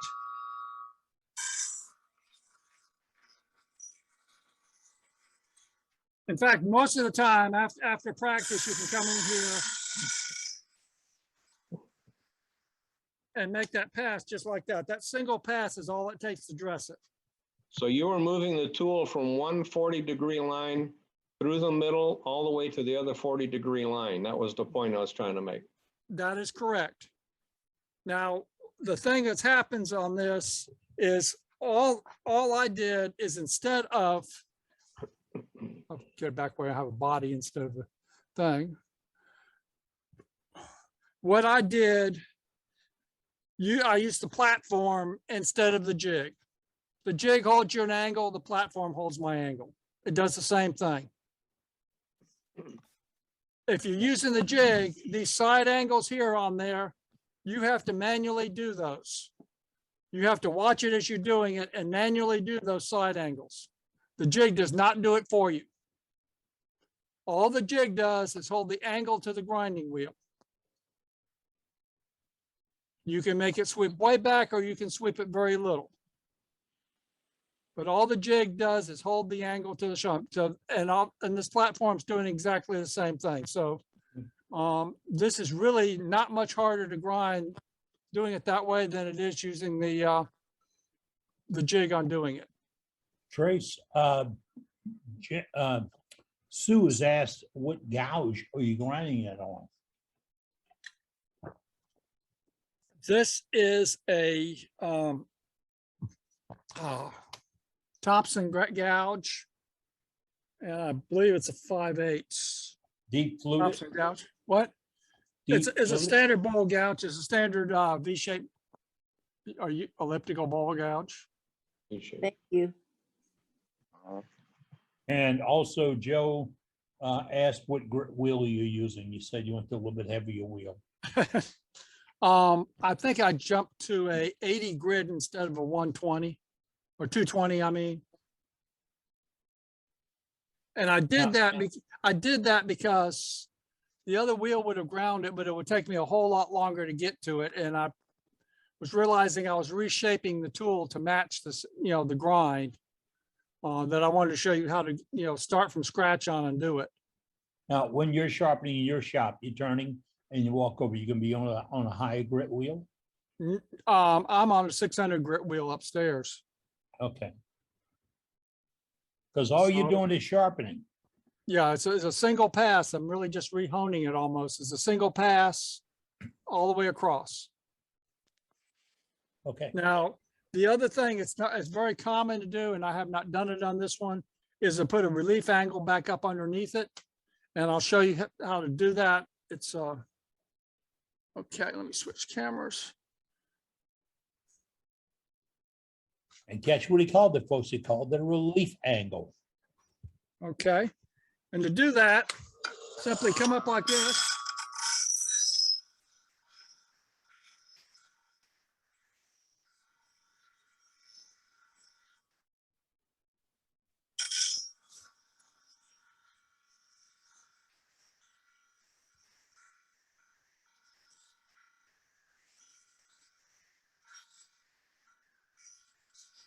Trey, can we get you to color that with your marks a lot? So Do what? Can you color that grind, that cut, that tip with your marks a lot, and then do that one more time? So sure. Some monitors won't show the detail. I'm flipping mine over to a big screen TV and I can see the detail. And folks, you have to follow this. The detail is what makes it work, and he'll explain the reason why, but watch the detail. Okay. I'm simply writing at a higher point on here.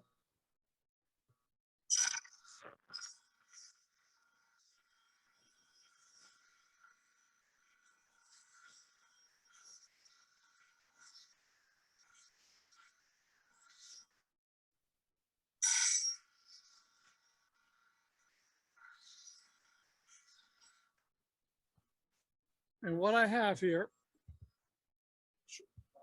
we can still see the marker because it wasn't a very good marker. It was okay. See if Go I can back further away get from back the in there. camera. Okay. There you go.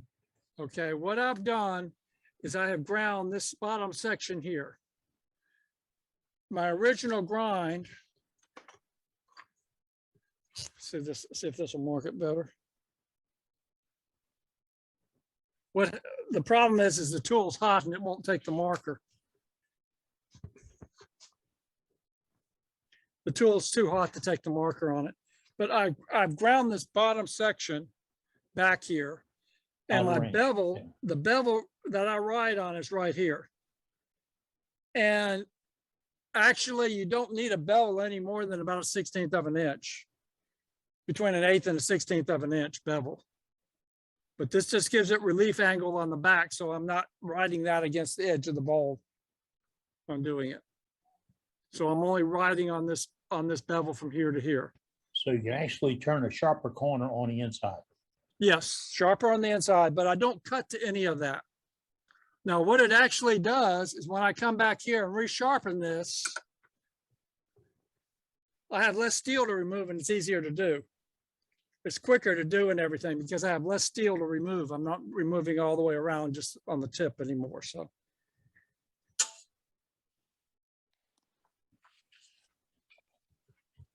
Any other questions on 40/40 grind?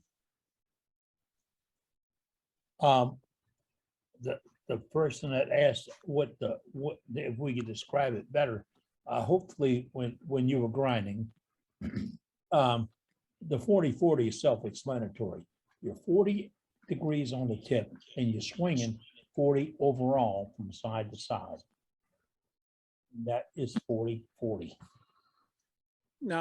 Now, one advantage on the 40/40 grind, and other grinds don't get to that. One significant advantage is that the tip of the tool cuts like a skew. the wing of the tool peels. Now, when the wing is peeling, it peels behind the cut.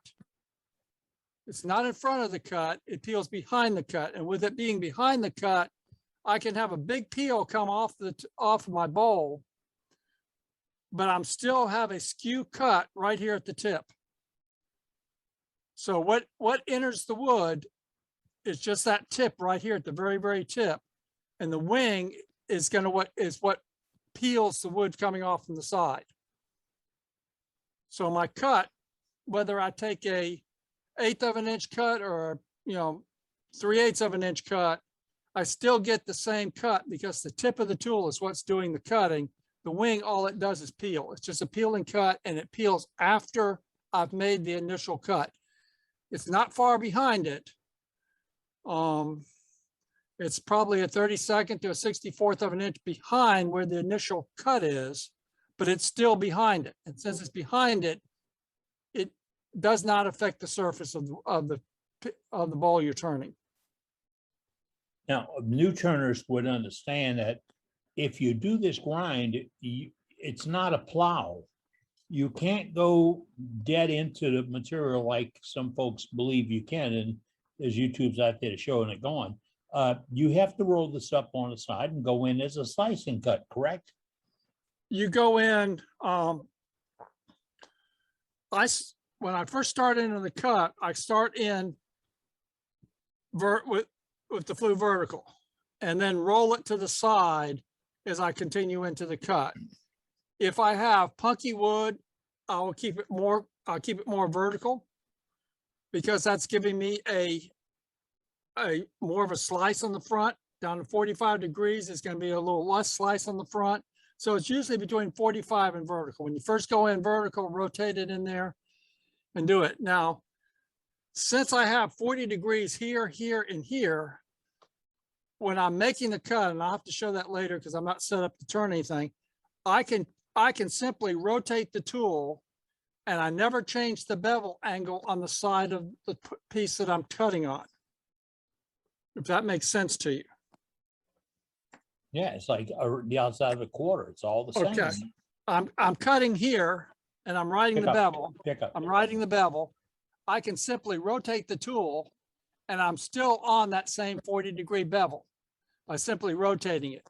If I take the other gouge, to keep riding the bevel as you rotate the tool, you have to swing the handle of the tool to continue riding that bevel. On the 40-40 grind, all I have to do is rotate the tool, and I stay on the bevel the whole time. It doesn't make any difference. I'm staying on the bevel by just rotating the tool, and I'm still staying on that 40-degree bevel since it's the same all the way around.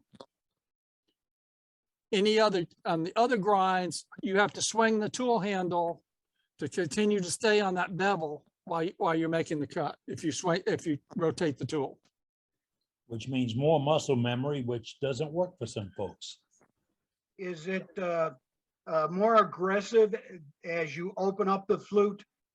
No, it's really not much difference. Yeah, it doesn't seem to be because, as you say, you stay on that 40 degrees all the way around. You're staying on the 40 degrees all the way around. What it will do is it'll peel more wood off of it. And that's it. And I say, when you get into punky wood, put it more vertical, drop it, 80 degrees and make the cut at 80 degrees, and it'll cut through that punky wood without tear out as bad. And then you can change it to whatever setting. Usually about 45 is what you wind up on as a standard cut. But go in vertical, it doesn't skip on you, and then you can follow around on doing it. Okay. Stuart Batty has some really good videos out there on some of it, and I'll get the link and send it to Eddie or something. Webmaster and put out the free videos. Yeah, you can send it on to David at our webmaster, and yeah, it's through another company. It starts with a V. I can't remember the full name on it. Vimeo. Vimeo. It's in Vimeo. Okay. Is where his videos are. If they're not in YouTube, it's in Vimeo. Okay. Trey, can I say something? Sure. Number one, congratulations on a great presentation. And I think the most important thing that you said, and I tried to reiterate earlier, was that you always push the cut line with the point of the tool. You never use the side of the tool, right? And as long as you push it, right, and never use your left hand, you never push the gouge sideways. As long as you push it down the handle, put the point, drive the cut line with the point, then the curvature of the tool will lift and curl the wood out of the way. It'll be a smooth, clean cut. And men and women just have to back off of this two-handed bowl gouge crap, right? Because, right, if you want to learn to use a bowl gouge, you only use one hand. Take a tiny cut and you push the cut line with the point all the way to the end. And you'll make beautiful. Your left hand will screw you up every time. Well, anyway, thank you for a great, all your technical knowledge and your great presentation. And when I learned to use this gouge, that's all I held it with, right there, holding it down. And it's just to hold it down. That's it. If you put your hand on it, you're going to put pressure backwards on it or pull it off the cut. If you put pressure backwards on it, you start getting vibration and bouncing and all that stuff on it, and it's going to be even worse. Yeah, when I teach people to use the bowl gouge, make a final cut, I always make them put their left hand in the back pocket and they make a one-handed cut. I just put pressure down on the top of it. That's it. Yeah. Yeah. Anyway, it was good. Thank you. Okay, you're welcome. Okay. I got a couple more gouges to look at while we're doing this. Well, we got our bowl gouges covered. Spindle gouge, you can use similar to the bowl gouge and just stick. There's several options on doing that. You can use this same.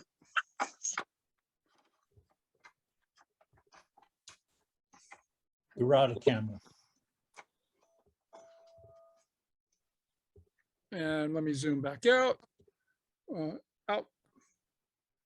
You can use this same jig for a spindle gouge. Just move this further in, which will change your angle. You also have the option on a spindle gouge to extend the tool further out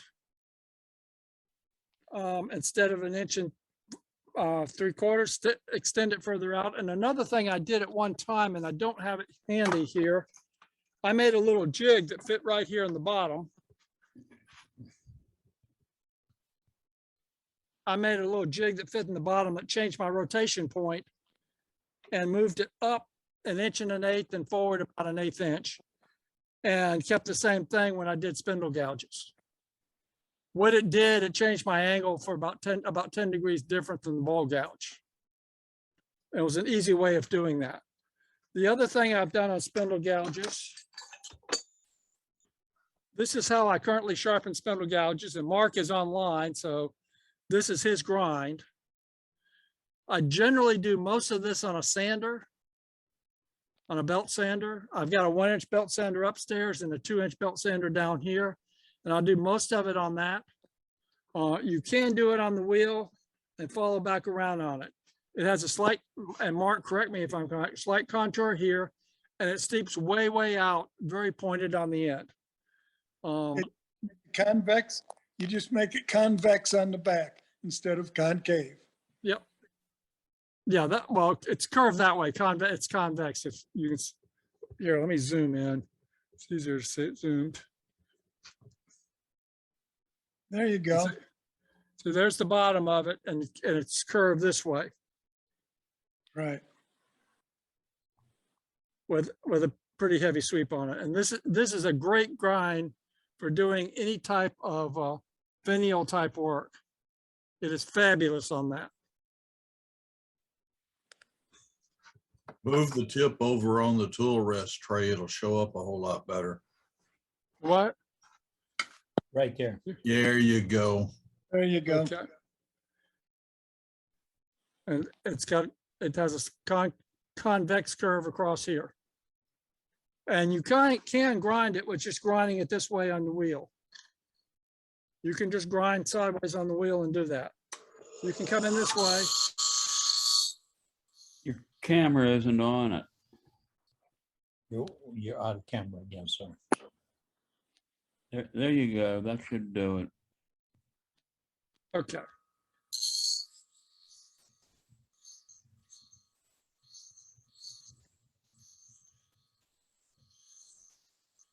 And you can grind it that way on doing it. You Sorry, went and to a keep correcting me when I'm not on where I should be with the camera. If you've been to one of Mark Salay's workshops, that's what Mark Salay does by hand. He'll reshape that thing for you when you first get there because you came in with it wrong. And I don't know where you can, I'm off camera there, but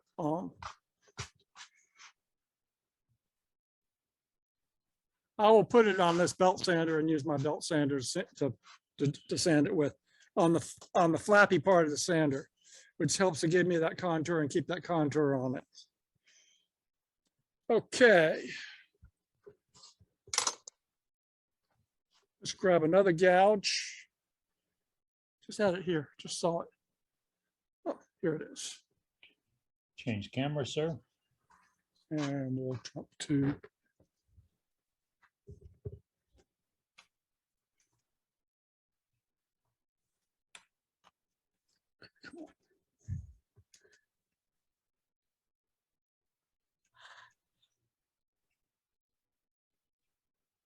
okay. This is a spindle roughing gouge. Now, I know some people put the wings back. The traditional roughing gouge used to be called roughing gouge. These were straight for a reason. When you're cutting a table leg, you have a square section and a round section. Well, that allows you to come in on the square section and get a corner section, a corner right on there with it being round into the middle. If it swings back, you cannot make that cut. I know most of us aren't doing that, but that's what it's intended for. And when you sharpen it, I again have a 40-degree grind on it. Hold your finger down here on this side, come straight in, rotate around, and finger down on the other side. And that's it. You know, folks, Flat that's down. what you said. You are sharpening, not shaping. Sharpening this. I'm sharpening. I'm not reshaping this. My thumb is holding it down flat here. I rotate it around. My thumb on the other side holds it down flat on the other side. And that reshapes that back in. And I'm doing a 40-degree grind is what I'm using on it. But that's a spindle roughing gouge. Sue has asked, what angle do you grind the spindle gouge if you measured that angle? Mark Salay's, I'm not sure. Well, I'll tell you what, it's a convex grind. You make it as razor thin as possible if you want to do fine detail work. Yep.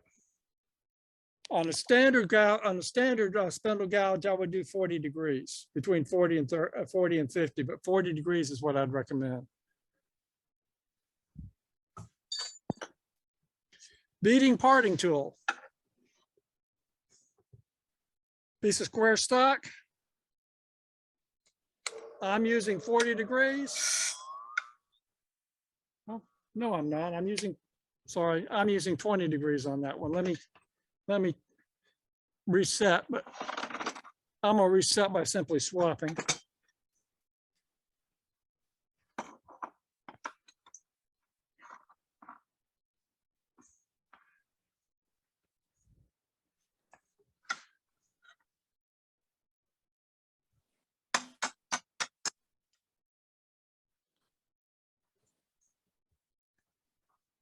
Got one of those square adjusting tools also, besides a round one. I know. They come in all shapes and sizes.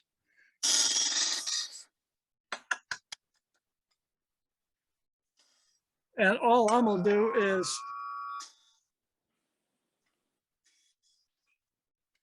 that's it. And that's a beading parting tool. That's all it takes. Standard parting tool, I do the exact same thing. It's no different. I have a parting tool here? No.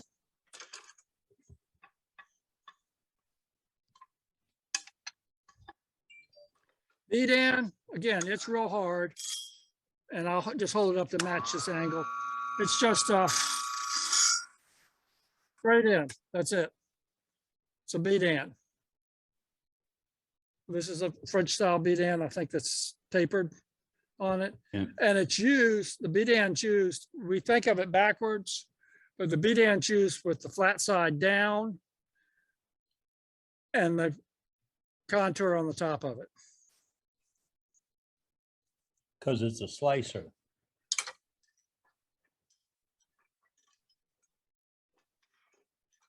I have one.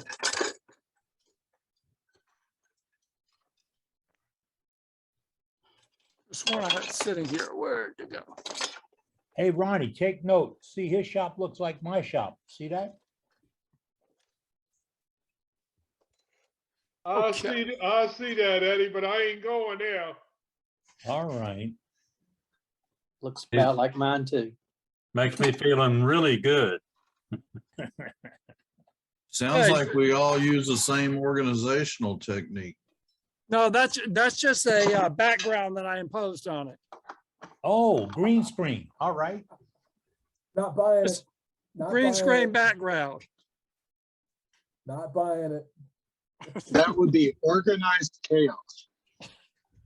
It's in alphabetical order. I've never seen anybody move things around on their background. It's a good one. It's one of the better ones.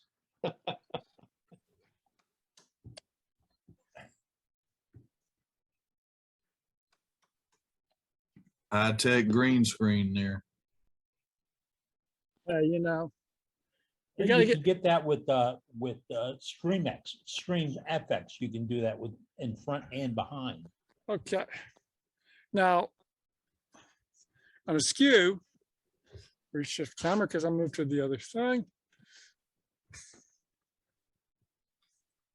All we saw was the top of your head. I don't know what you were doing. I was simply adjusting this wheel so it aligned to the skew angle on it. Oh, okay.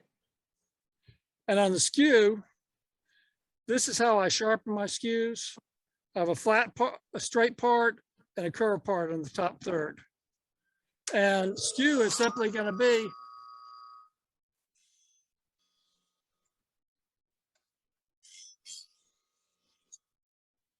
I didn't align that very well. No.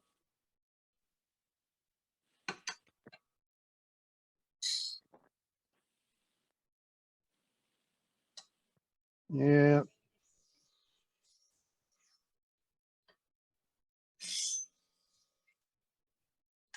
And that's how I sharpen the skew. Now, when I do sharpen it, but most of the time, I'm gonna hand hone the skew most of the time.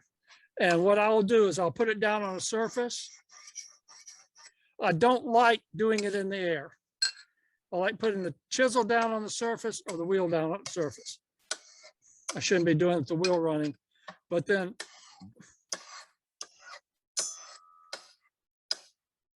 and I'll do that for my skew to make sure and bring that edge up real sharp.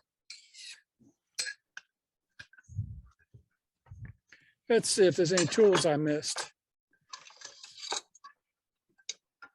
Got a question, Trey. Yes. Convex, concave, flat on the skew bevel. See any difference in it? I'm using concave. I'm taking it off the wheel and doing it from that. I've got a few that are convex, but I use the concave is what I use across the board. But no It's particular use, Yeah. like for the concave or the flat? you know, controversy about that amongst some people. I know I learned it from Alan Lacer, and he goes the concave and then sharpens it like you do. Yeah, and this is, well, I got this from Alan. He actually sharpened it the first time, but it's the straight and then the curve at the top. Yes. Okay. Is what it is. And then I hand hone everything. The other thing you need to do on the skew, if it's not that way, the bottom part needs to be rounded. Correct. And I do recommending knocking the edge off the top. So when you come in this way, it doesn't bite into your tool rest. My tool rests have hardened surfaces on the top, so it's not that big a deal, but on most tool rests, if it bites in, you can't do anything with it, and it locks in on the tool rest and won't slide. So you may want to just knock this edge off a little bit on this top. Bottom should be rounded though. I don't recommend the oval skews. I think they're harder to sharpen, harder to use personally, but that's personal preference. A concave bevel on the skew lets you get it into cracks and things and do deep grooves. Convex bevel will not get will keep the edge from contacting the wood. True. And the concave will teach you how to work that bevel. There's no gimme. You need to work that bevel. And when you're honing it and you have the concave thing on, you're writing, when you're doing this,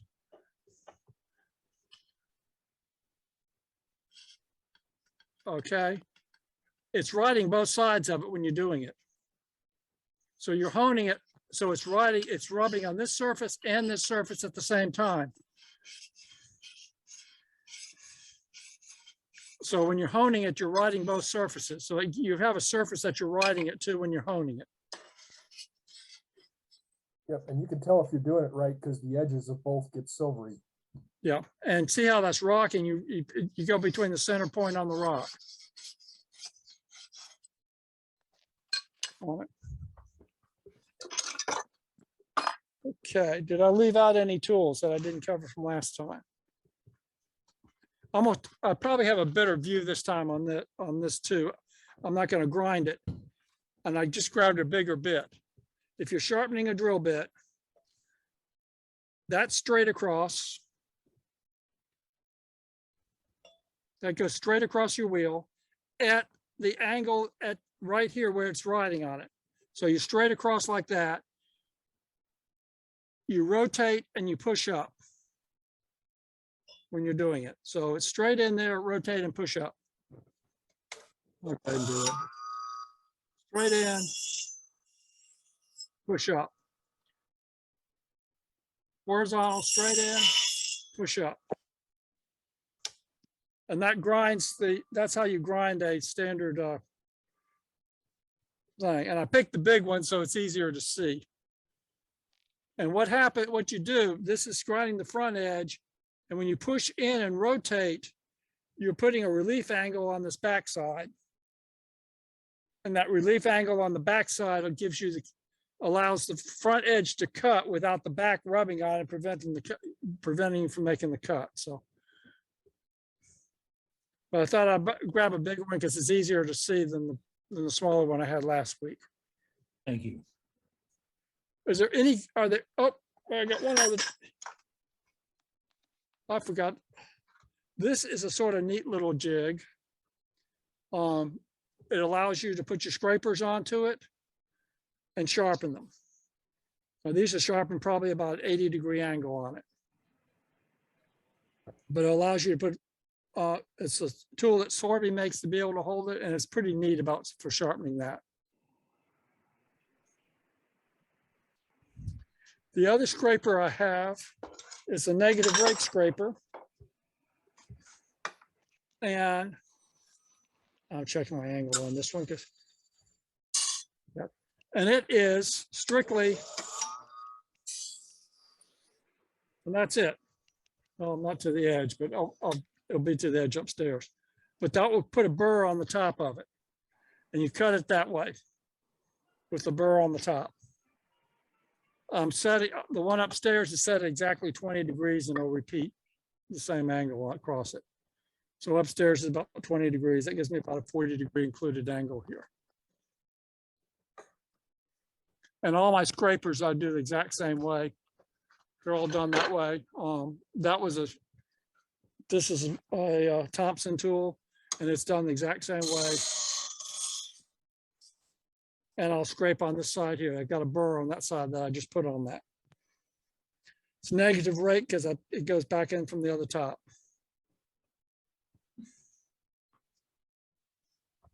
That burr doesn't last real long, but that burr will give you a nice clean cut on that edge.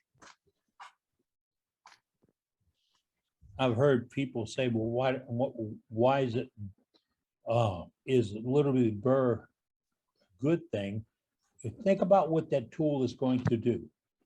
That tool is going to scrape to your finish.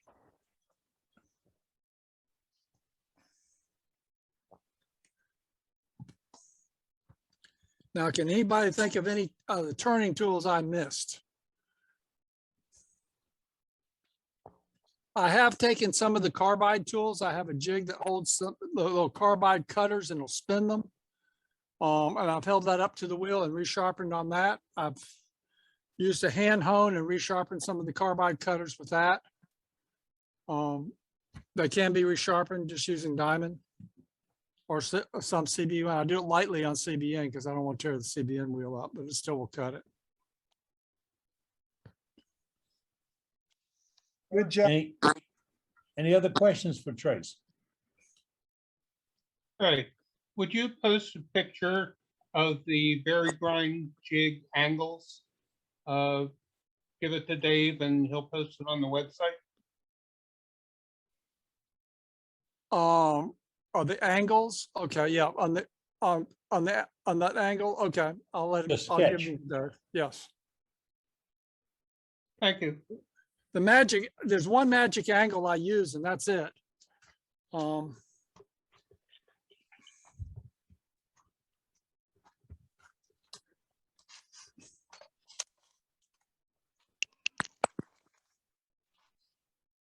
lot of accolades popping up for Trace tonight. He really covered it, soup to nuts.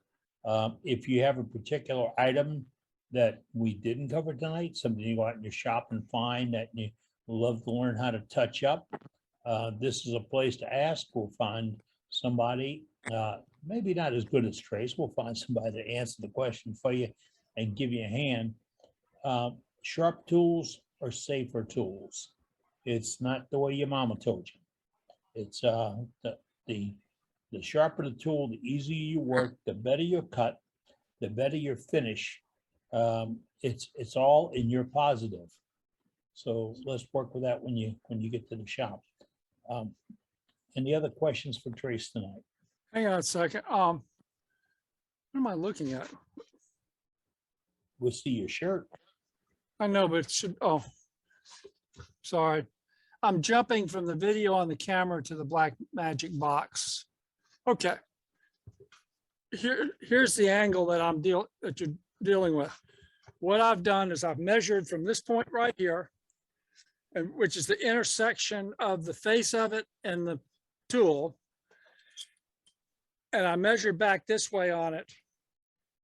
So this included angle, and it happens to be 40 degrees. It has nothing to do with the 40-40 grind, absolutely nothing. Ellsworth is using 38 degrees. If you go to Raptor, they measure it from this rotation point like that.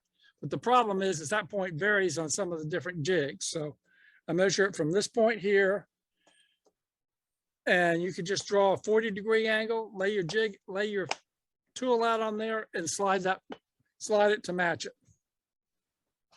And it must be 20 different versions of that jig out on the market. So these dimensions may not work, but the angles, see where you pick this point. Okay. From tool at jig to tip. That's where you pick those points. My angle is coming from this point here at 40 degrees and to slide that over to a 40-degree swing and tighten it down. And it won't make any, and I guess another difference is probably how long that distance is if some jigs are different, but and I haven't even looked at that, but that would create a little, Ellsworth is pretty close to the same length. yeah. He has almost exact same length on that. All right. Any So, other yeah, questions for, that would vary a little bit. any other questions for Trace tonight? I gotta say, before anybody else does, fantastic. This is what we come here for. Absolutely great. Thank you. Right. I think that's one of the best explanations I've heard yet. Yeah, great job. It was Fantastic. It was fantastic. Great training. job, yeah. I appreciate the Great job. accolades. Nice And- job. And you have to consider, folks, he's a member. He's just like you are. He's a member. What, Waukeene? It's not funny, it's true. He's a member just like you, and you can hone your skills and share them with everybody else in this worldwide woodturners. All you have to do is step up and say, you know what I want to show you? And that's what we're going to see. That's what we do each and every week. Eddie, Hey, Ronnie. I think we need to put another plug in for Freedom Pin. We did it earlier, and I don't think everybody was here. No, so they I weren't think we here. But see, Freedom Pens, we've been only sending them to the Army. No. Not starting this week. Let me tell everybody, some of y'all heard me earlier. My grandson graduated from high school, 18 years old, and he enlisted into the Marines. I'm sorry.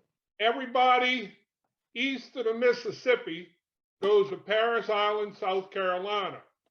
As of this past Monday, he's in Parris Island, South Carolina.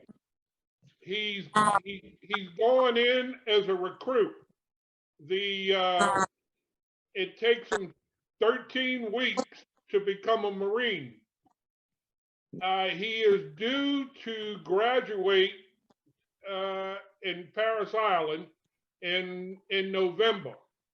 I am trying to get together approximately about 125 Freedom Pins. If I'm able to do that, I'm gonna go to his graduation, and I'm gonna be able to put these pins into these Marines' hands. Now you got to remember, it's men and women in Parris Island. So if you feel like you'd like to contribute to the Marines, I put my name, my address, and all in the chat. And I'd really appreciate helping me get to that 125. Dave, are you on right now? Webmaster. I am on, yes. Okay, Dave, I'll put that into the chat. Can you enter that into the website? So if absolutely. somebody doesn't pick it up off the chat, they can go to the website. And Absolutely. I'm gonna be asking y'all every week for making Freedom Pins for these people, because it's as we know, it's a very worthy cause, and it's a very nice thank you for somebody in the military. Right now, we have the Army covered. Now we have the Marines covered, and there's someone else that's going to cover the Navy. It's Jim Selby. Jim Selby's going to cover the Navy. He's out of Jacksonville.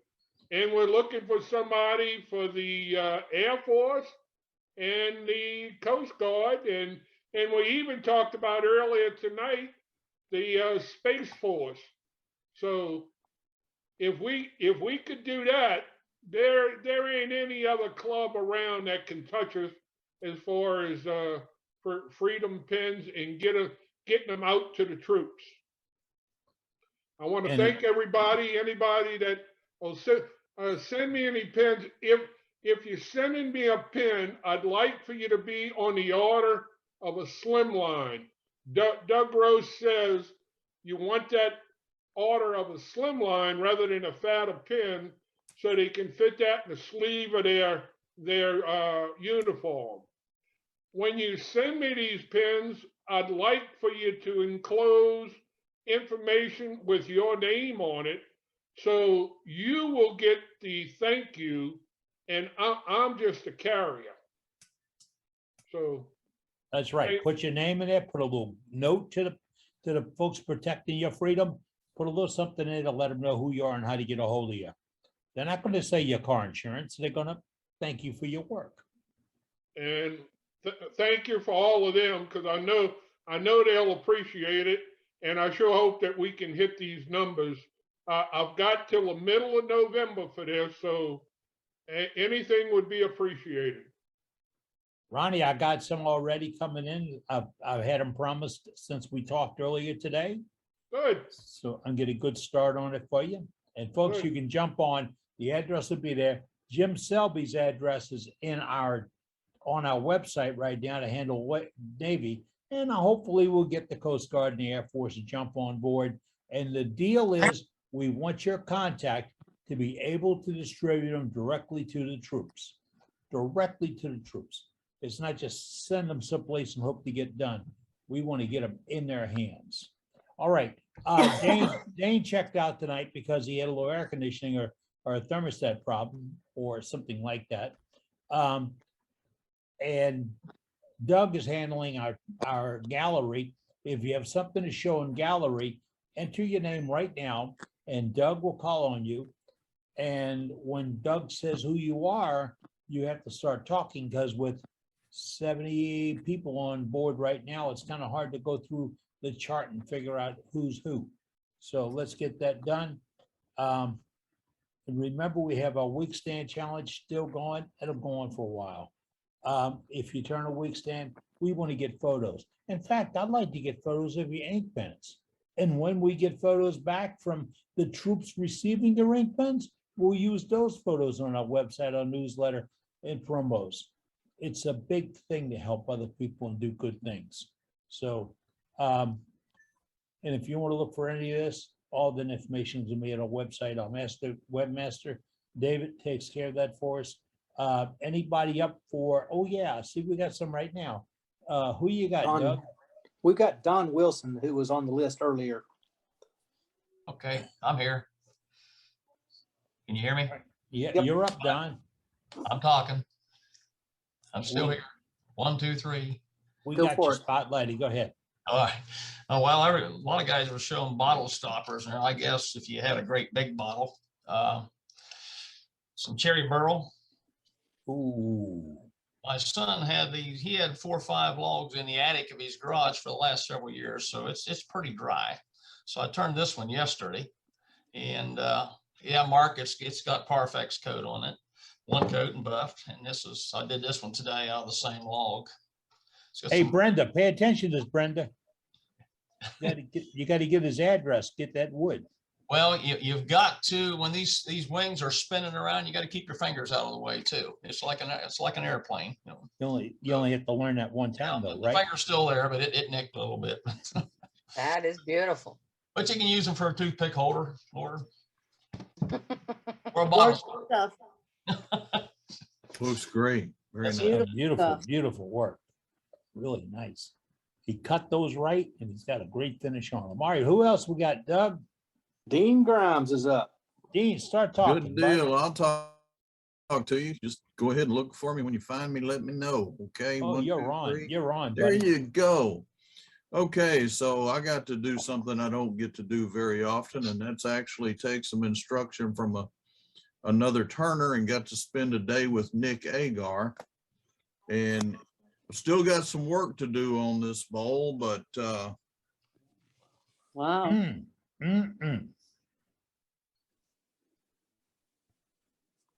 That Beautiful. is That's nice. beautiful. Wow. That is gorgeous. This look like little roosters. Oh boy, here we go. there's an apple on the inside. See that? No, I'm just kidding. There's no apple. Look for the apple, darn it. So I still got to take the foot off of it and finish put the coating on the top, but I just thought I'd share it with you. It was a great event, great day. It's always nice to have somebody else there that is an experienced turner to look at what you're doing and give you pointers and encourage you. Dean, Yes, sir. are we gonna see one of your videos with that? Probably not that. I hesitate to take a class from someone who's teaching something like that and then immediately turn around and give all that information out, since that's the way he makes his living. Oh, okay, all right, we Oh, understand. That's gorgeous. I What may did, make some, but I'll probably stick to my own creations for That's the okay. YouTube videos and stuff. We can get photographs of them, can't we? Absolutely. All right. What did you do the inside with? Okay, so that's airbrushed with yellow, and then you come in on the rim with the red and just let the red just kind of blend in over the yellow.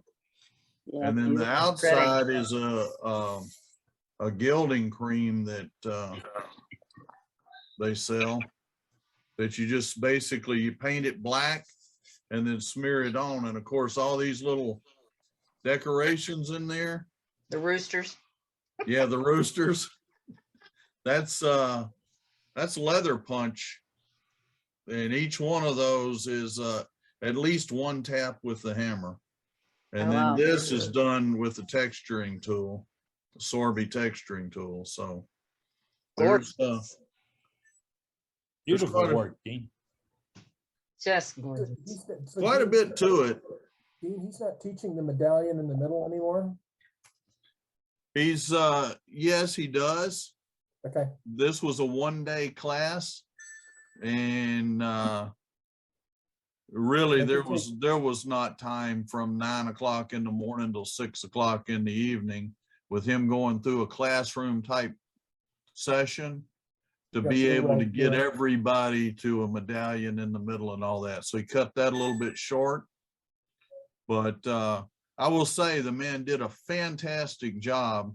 If you've ever taught trying to keep 6 or 7 people at the same pace throughout an entire day, if he did nothing else but that, I think he's amazing, and he did an excellent job at that. Yeah, plus he's a great instructor. He's my favorite instructor. No, he did a fantastic job. I was very impressed. Yeah, if you ever get a chance to take a class with him, take a class with him. I would highly encourage it. He's going to be at SWAT too. Great. So anybody going to SWAT will get to see him make a bowl Who was similar that again? to Nick Agar. Agar. All right. And SWAT happens this weekend, folks. It does. Somebody's getting really serious feedback. So I have to, all right, this is what I got to do. I got to mute everybody until somebody catches what happened with their sound. So when you come on, you have to unmute yourself. We're doing gallery right now, and Doug Miller in Kentucky is handling that. Doug, we have somebody else up. We've got Glenn Dormack.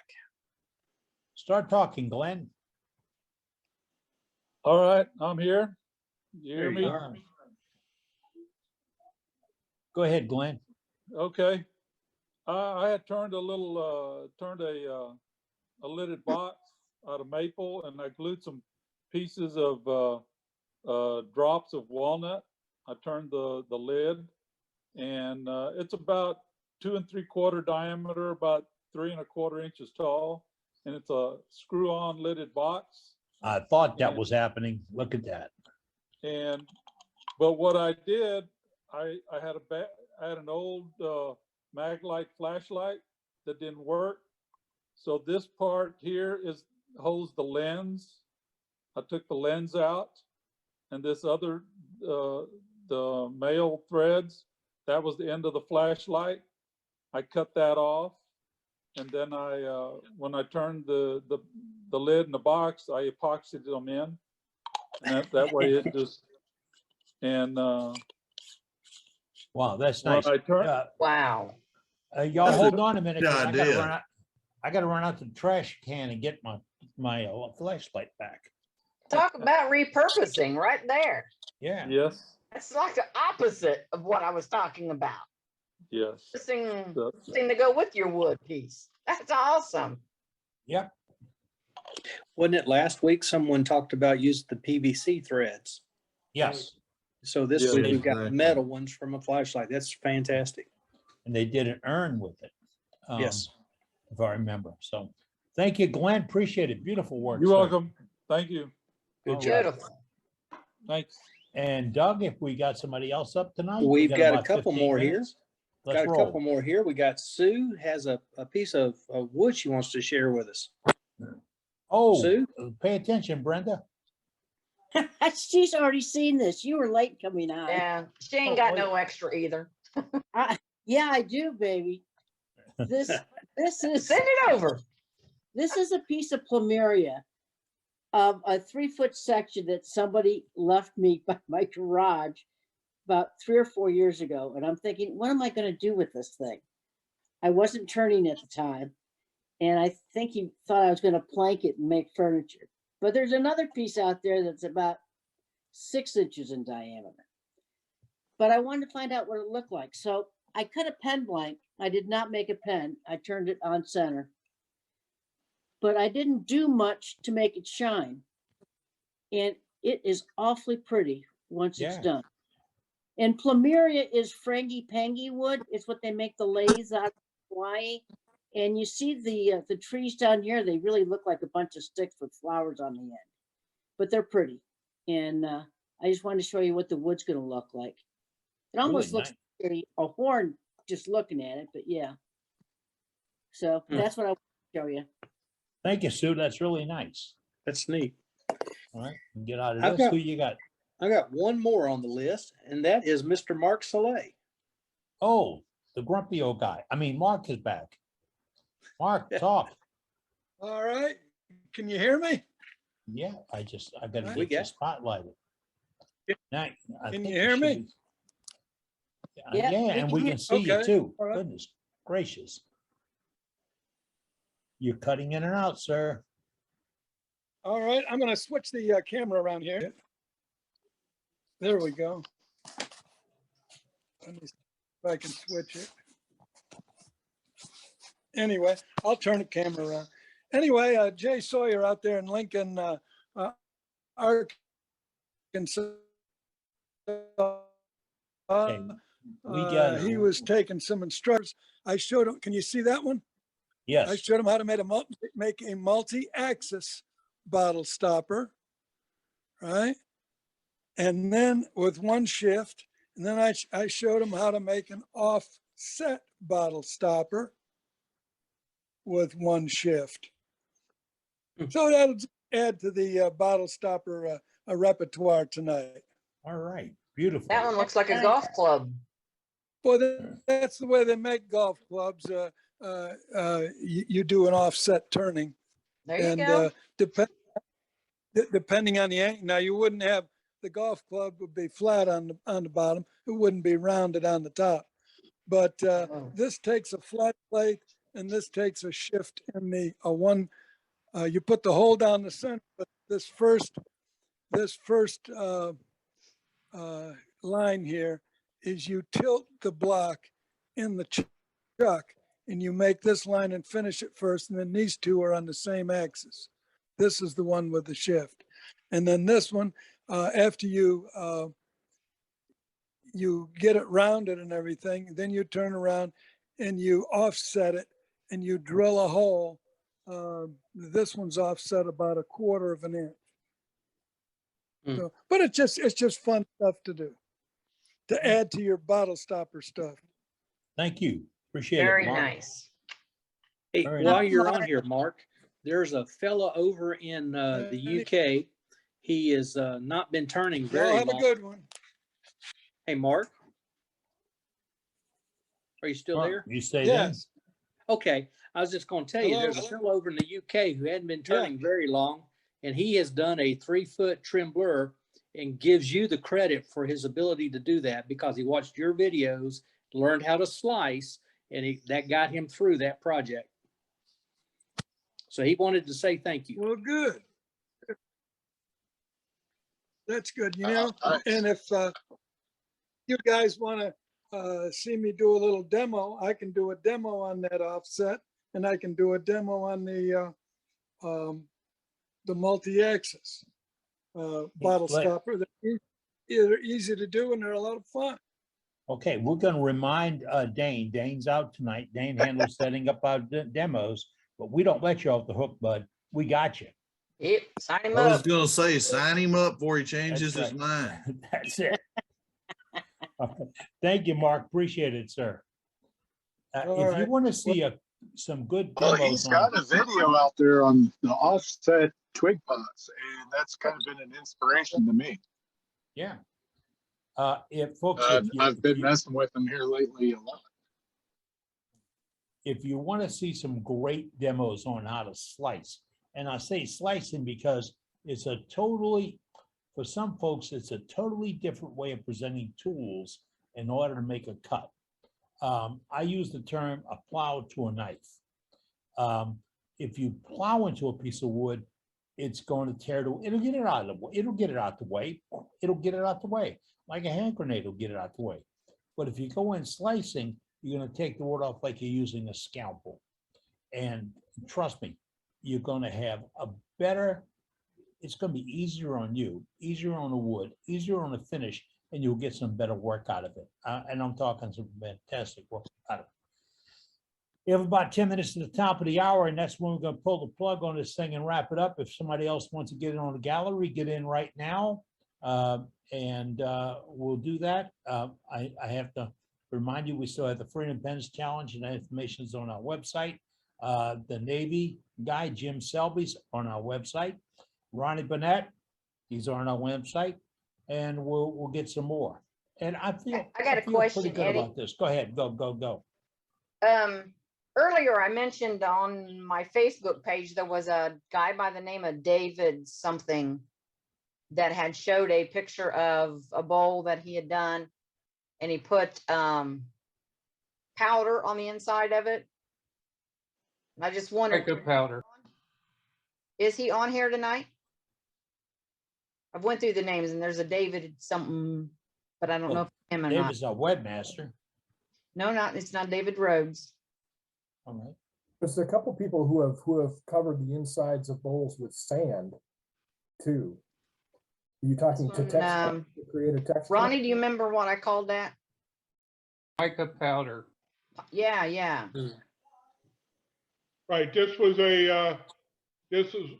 was going to be a new member. He's coming on. I don't know if he ever came on tonight or if he Yeah, that's missed what I was it. asking. Yeah.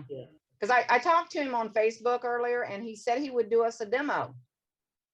All right, sign him up. Yeah, well, he said he couldn't do it tonight, but he would. So I just wondering if he was on here or not. No, he must not be tonight. Hey, Mark. Yeah. Mark Delay. Yeah. Can we sign you up for next week doing those demos? I hear you. Can we sign you up for next week doing those demos? Yeah. Okay. I'll do them next week. There you go, Eddie. We got him hogtied now. Yeah, well, you have to tell Dane. Dane's slipping. I mean, you know, that's how it is. You know, Mark, Marcus, get your nap early next week now. Waukene's got something to share with us last minute here. Let's get on to it. Okay. Waukene, And you move that got me. spotlight. You got me spotlighted. I'm gonna And move that spotlight. let's see. I've got an item here. Hey. You know, I started out turning pins in the very beginning, and I got hooked on pins when the bolt action pins come out. And I was doing gun shows, and I was doing every little market, whatever, in pins and anything else I could turn. But recently, I was thinking back about a segmented pin. This is I call it a squiggly pin, and there's actually 4 different pieces of wood in it. And I don't know how many of y'all have made your own pin blanks, but this starts out by you getting 2 pieces of wood, put it on your bandsaw, and do the squiggly thing, and then put a veneer in between, change places with it, and put a veneer in between it. And you do 4 of these so that you can have 4 pieces of wood. And so, all right, we've cut it the first time, 2 of them the first time. Now we got these glued together. Can you Pick hold it up a these little up? bit. Pick it up a little bit. Oh, I'm sorry. There you go.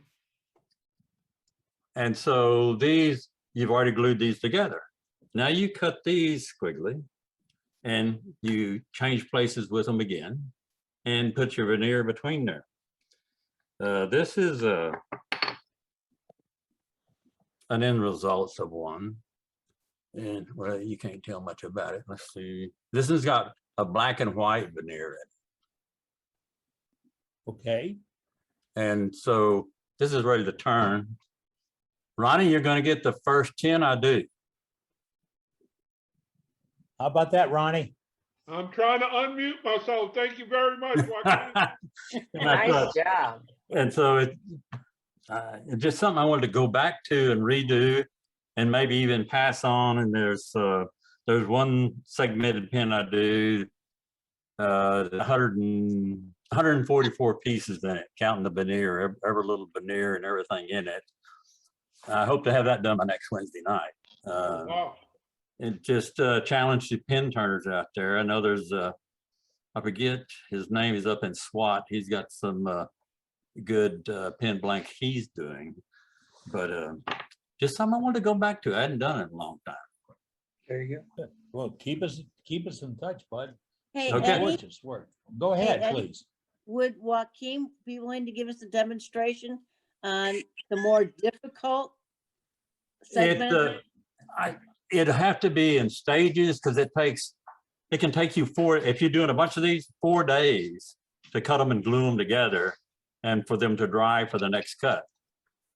Because I don't use CA glue, but I could most definitely get something going on that.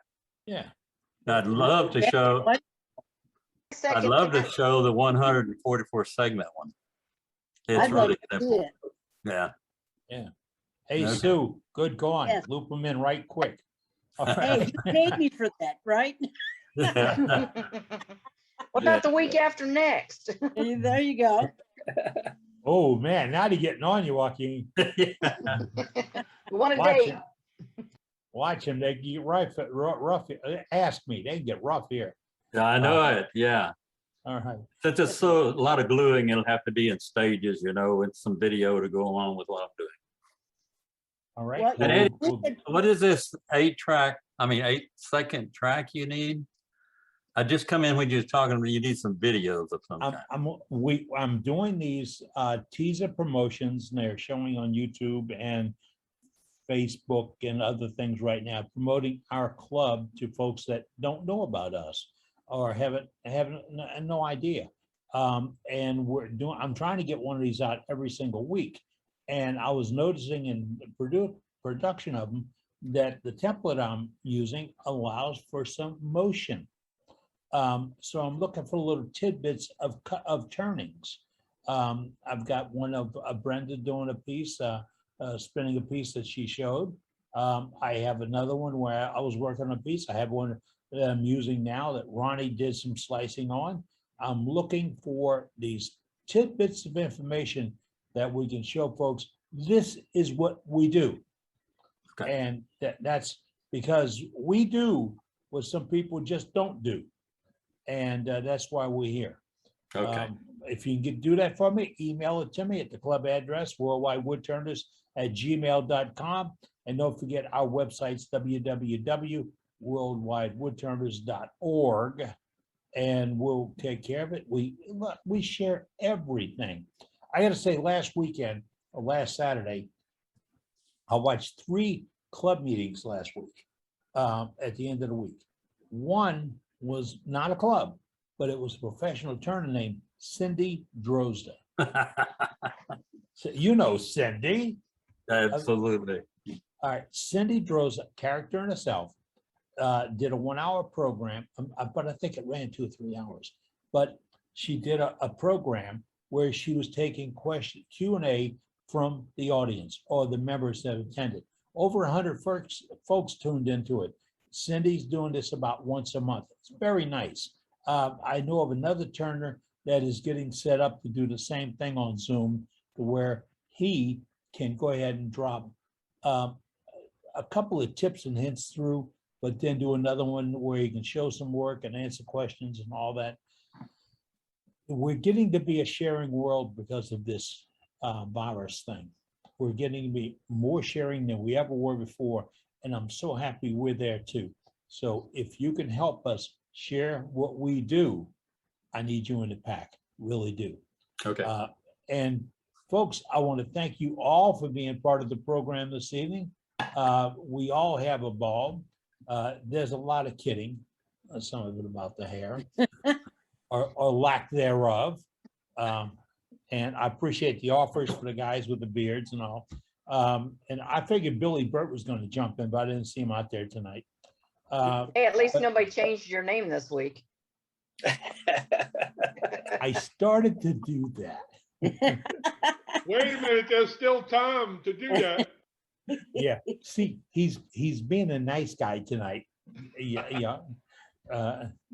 Having the son run off to the Marine Corps kind of brought him down a level or so. But we have fun here every week, folks. Invite your friends, tell your club about it. No charge. We're just here talking wood turning. Until next week, I'm Captain Eddie Castellan. Take care. Good night. And please be safe. Great job, Eddie. Good night, everyone. Great job, Doug. Great meeting tonight. Everybody have an awesome week. You too. Good Good night, everybody.